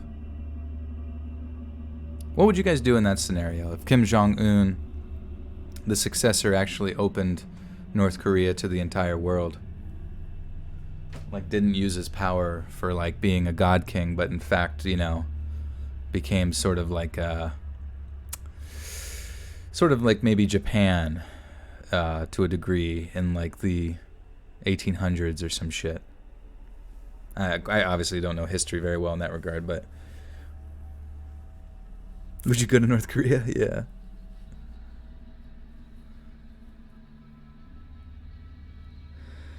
Rejoice, rejoice. The golden era is upon us. North Korea will give us its infinite energy. Don't steal posters. Uh-oh. What if it's like a really, really cool one of like a PT Cruiser?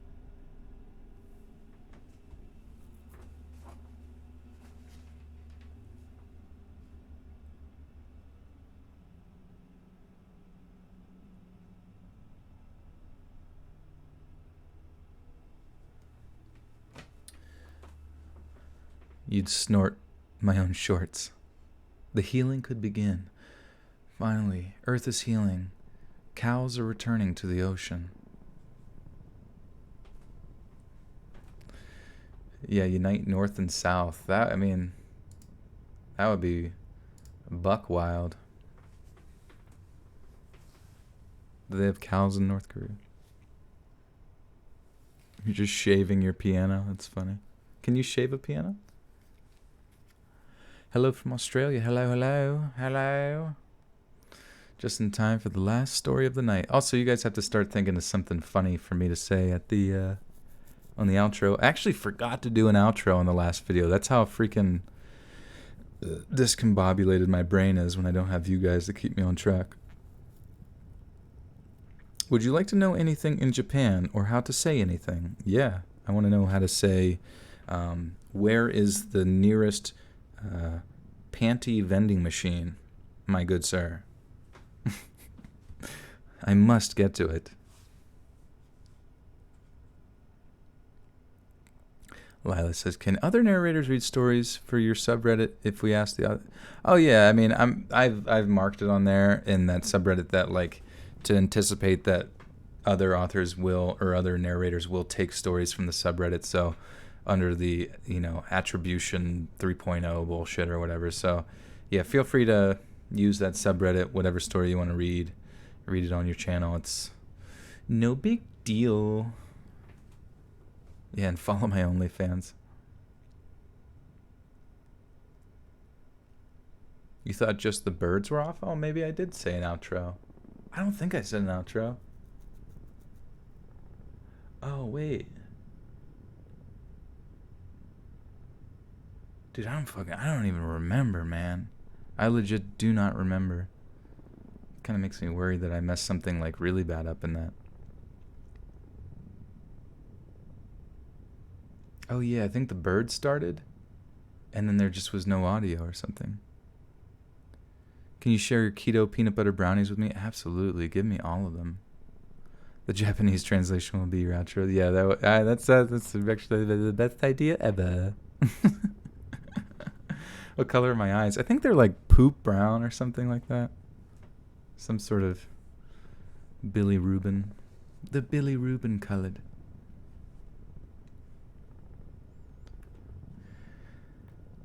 I've been reading a lot of stories recently about how Mother Nature is basically reclaiming the land since this whole lockdown thing went into place.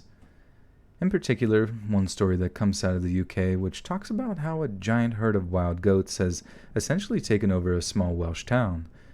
It's pretty charming, detailing how these rare Kashmiri goats... Kashmiri...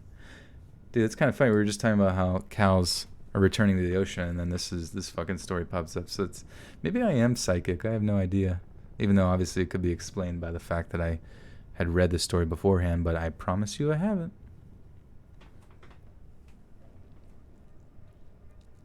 Azure. I'm azure. My eyes are azure. I actually don't even know what color azure is. What is azure? Is that how you say it?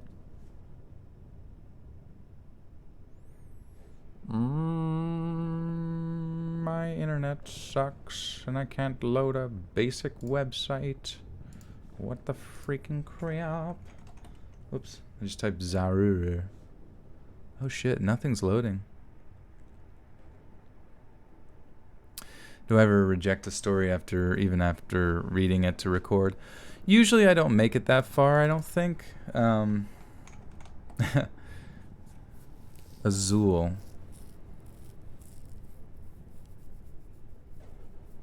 Azure. Is that what you meant? Azul? Maybe you meant Azul? There's like apparently a Microsoft program called Azure. Yes, sir. Manatees. Oh yeah, the sea cows. Can't go to sleep without me. No, yeah, a lot of people say that, which is honestly I'm okay with, because sort of pronounced Asher. Asher. As whole is blue.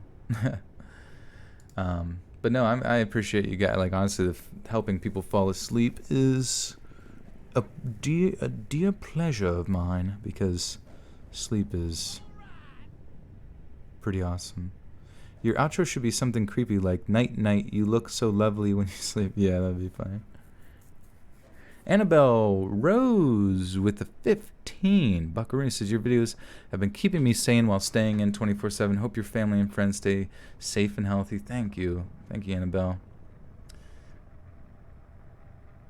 My buddy who actually works as a nurse said that he started getting some flu-like symptoms. He's younger, so he should, obviously should be okay, but was kind of concerned for him because it was like, I don't think I've ever had. I don't think thus far I've had anybody like within my immediate circle of people tell me that they've had any experiences with it. You know what I mean? So curious how that'll pan out. Obviously, I think it'll be just fine.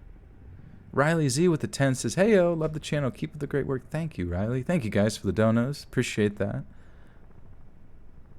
You saw me in my telephone booth changing to my Superman skivvies. Wait, how do you pronounce Azure is pronounced as her, as or Azer? I feel like that the way you spelled it did not make it easier to pronounce.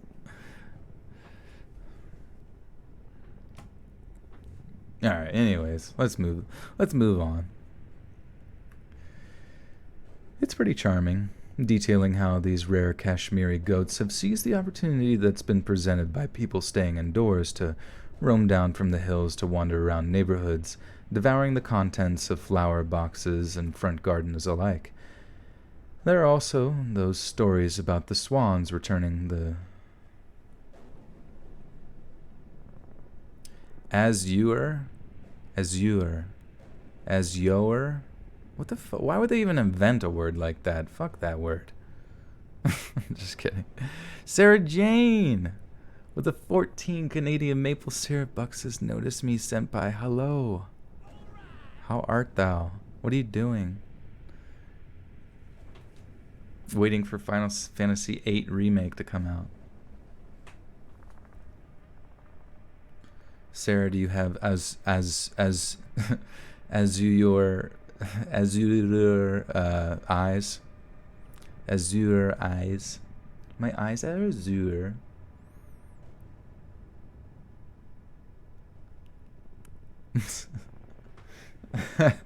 That'd be a funny thing to say as like a kindergarten, or like you're in like a spelling bee and they're like, supercalifragilisticexpialidocious. Like, what man, fuck that word. Next word. Sure.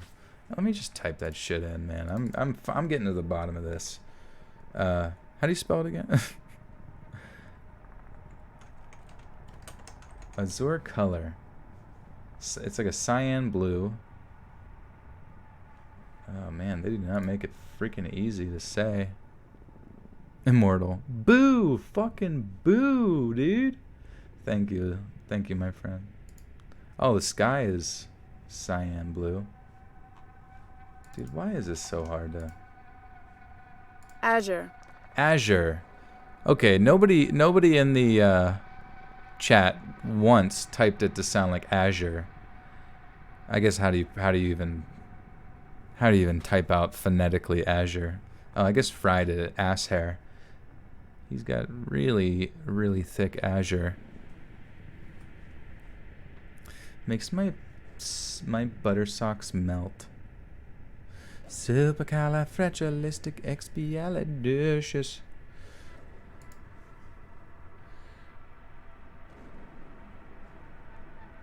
No, it's okay. I'm just kidding.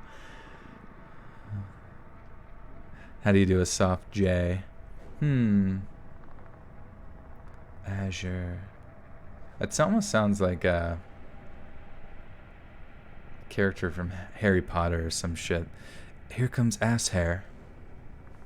Oh god, it's Professor Asshair. Run, Harry, run.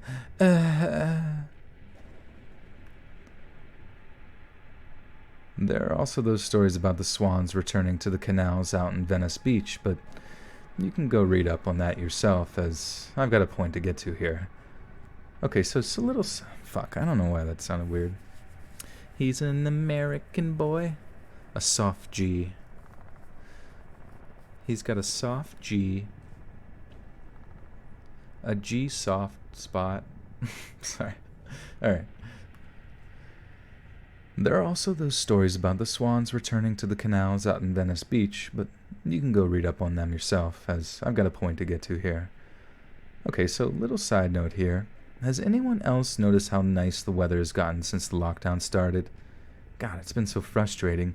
Shut indoors while the weather went from gray and windy to warm and sunny like must have been a matter of days.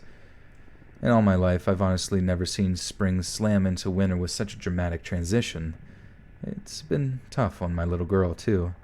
She's been dying to get out to the local park to play on the jungle gyms, and telling her no, not to mention explaining why, has been harder and harder as the weeks have gone by. I can't tell her the truth because I knew it would absolutely terrify her. Breaking down, there are little creatures living inside of us, waiting to be transmitted to someone she loves like Pap or Nana, which could end their lives. How do you even say that to a child without them totally freaking out? So, our story starts with bird watching. I know, boring, but try telling that to my daughter. She burned through all her DVDs and favorite YouTube channels in like a week, and despite some of them having palpable rewatch value to them, she quickly grew tired of staring at a screen for hours on end. It got way worse than we started having to tell her no about going to the park.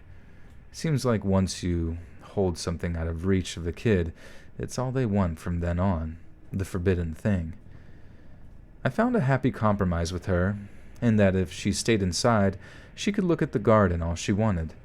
And the bonus was that if she stayed super still and quiet, that all kinds of birds and other critters would wander into the garden for her to look at. And you know what? It actually got kind of fun after a while. I fished out an old native birds of the upper American East Coast that I'm pretty sure was my grandpa's at one point, and we got to work ticking off each one we saw, working our way through the book as common and rarely seen birds alike landed among the flower beds of our backyard. One way through the book as common as fuck. Sorry, I started reading the back sentence.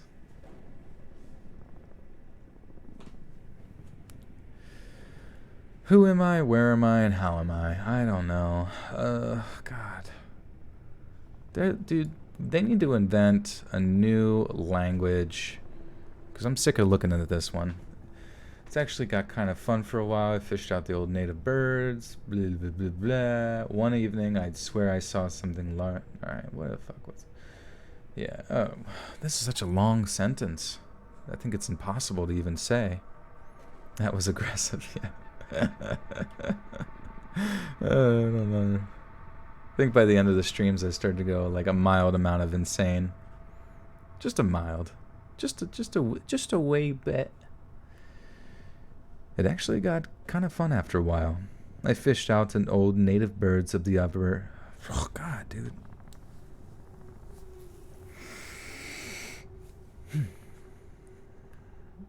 I actually fished out an old native birds of the upper American East Coast that I'm pretty sure was my grandpa's at one point, and we got to work ticking off each one we saw, working our way through the book as common and rarely seen birds alike landed among the flower beds of our backyard.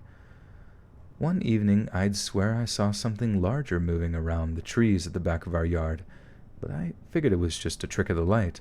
Maybe a neighbor's dog moving against their back fence, casting shadows into ours. But a few days later, I discovered it wasn't just my imagination. I was doing some laundry upstairs while my daughter busied herself with bird watching.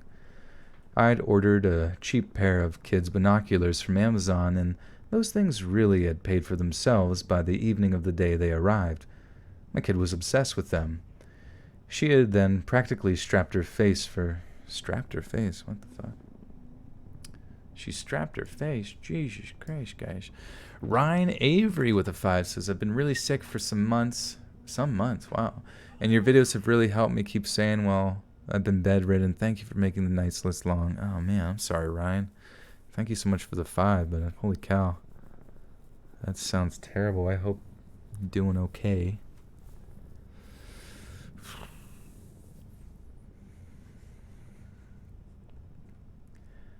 My kid was obsessed with them. She had them practically strapped to her face for the entire day, looking at everything and anything up close and being amazed at the results. So she was only happy to sit in front of that patio window doors and while away the... So she was only happy to sit in front of the patio window doors and while away the hours by checking out the wildlife at close range through her new binos. And thank God, because having to keep an eye on her day in and day out was meaning housework was mounting up, and at the top of the list was laundry. So I'm working through piles of dirty clothes, calling down to her every so often to see how she was doing, and everything seems to be going fine.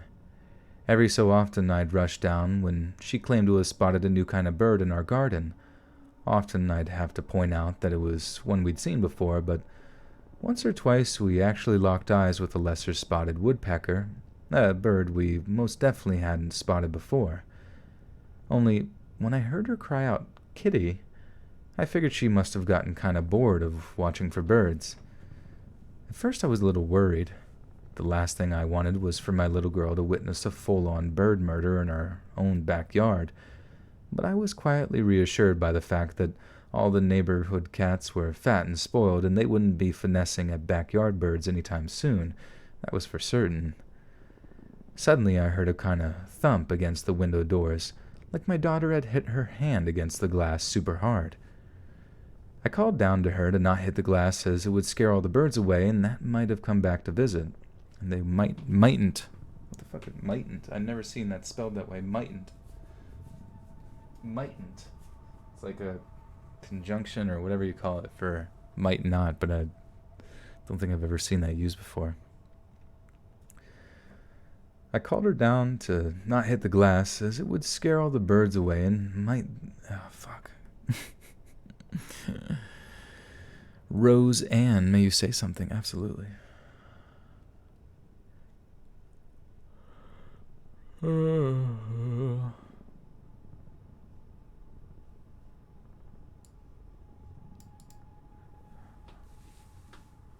I called down... What am I? Who am I? Blumenbly. You heard the cat. You heard the cat smacking his body against the door.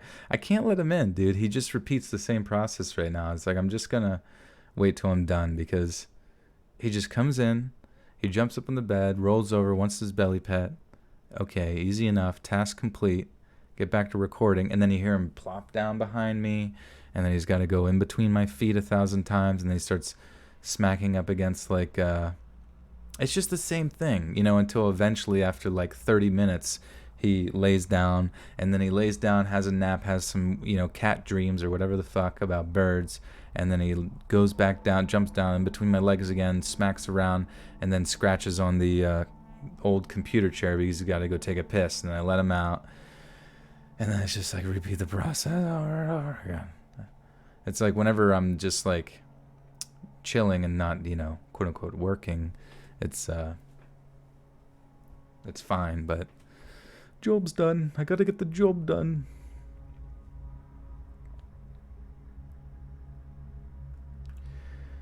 Suddenly I heard a kind of thump against the window doors, like my daughter had hit her hand against the glass super hard. I called down to tell her not to hit the glass as it would scare all the birds away and they might not come back to visit. Her answer made me drop the laundry basket and hurtle downstairs. I didn't. It was the kitty. But that thump was loud, bigger and louder than anything a simple house cat could make. It was so weird to write back now, but I distinctly remember just not thinking at all, just sort of flying into action, this white-hot urge to protect, just turning me into more machine than woman. And what do I see the moment I turn the corner into the living room? I see my daughter, standing at the glass doors, staring at an actual mountain lion in the face. The huge cat had its paw... The huge cat had its paw half-cocked, as if I didn't already have an idea that it was the one making that banging noise against the glass. I ran toward my little girl with such speed and aggression that the mountain lion jumped back for a second. The inherent danger of the situation, danger that she seemed to be completely unaware of previously, caught up with her and hit her like a freight train. She started bawling, screaming, realizing in a white-hot moment that Kitty didn't want to play. Kitty wanted to rip and tear. that the kitty wasn't a kitty at all. Once it realized I'd taken away its intended prey, the mountain lion took a few more swipes at the glass and only rushed out the backyard once I started banging pots and pans together real loud, just like my grandpa had showed me years before. I guess this was just a long-winded way of saying to keep a real close eye on the woods and green spaces when this lockdown is over. It might not be entirely safe for our kids to be playing in places that have obviously been reclaimed by wildlife. Fuck, that sounded so weird. Okay. It might not be entirely safe for our kids to be playing in places that have obviously been reclaimed by wildlife, and dangerous wildlife at that. It's funny, like, as I read a story about a cat smacking its body against a door, my cat's doing that exact thing against my door right now, so it's kind of coincidentally strange. May you say something? Are you talking? I don't know if you're talking to me, Rose, or who you're talking to. But yeah, say whatever you want, my friend.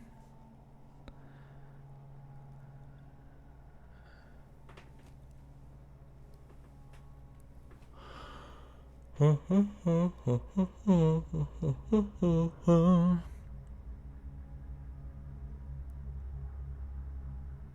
whoa, it's Jesus Christ. He's arrived in the chat. A bit late there, Jesus.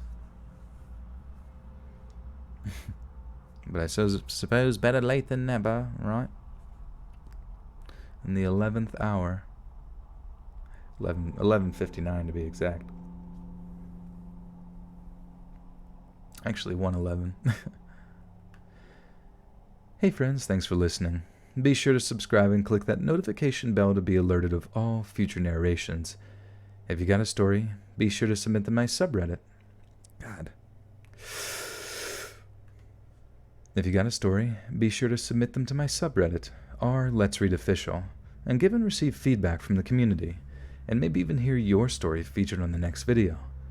And join my Discord to interact with me and other listeners. I'm like all tongue-twisted and tied. And join my Discord to interact with me and other listeners directly. And if you want to support me even more, grab early access to all future narrations for just $1 a month on Patreon, and maybe even pick up some Let's Read merch on Spreadshirt. And check out the Let's Read podcast, where you can hear all these stories in long compilation form and save huge on data, located anywhere you listen to podcasts. Links in the bio. Thanks so much, friends, and I'll see you again soon. What should I say on the outro here, guys? I need some thoughts.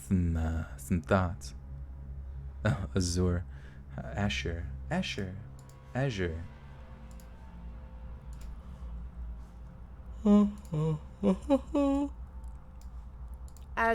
Azure. Happy B-Day, Robin. Oh yeah, that'd be nice to say. And remember, go say happy birthday to Robin. Thanks so much, friends. And remember, happy birthday, Robin. Oh, happy birthday, Christopher Robin. Oh, bother. Oh, mother. How do you do his voice? Oh, mother. Happy birthday, Christopher Robin. Happy birthday.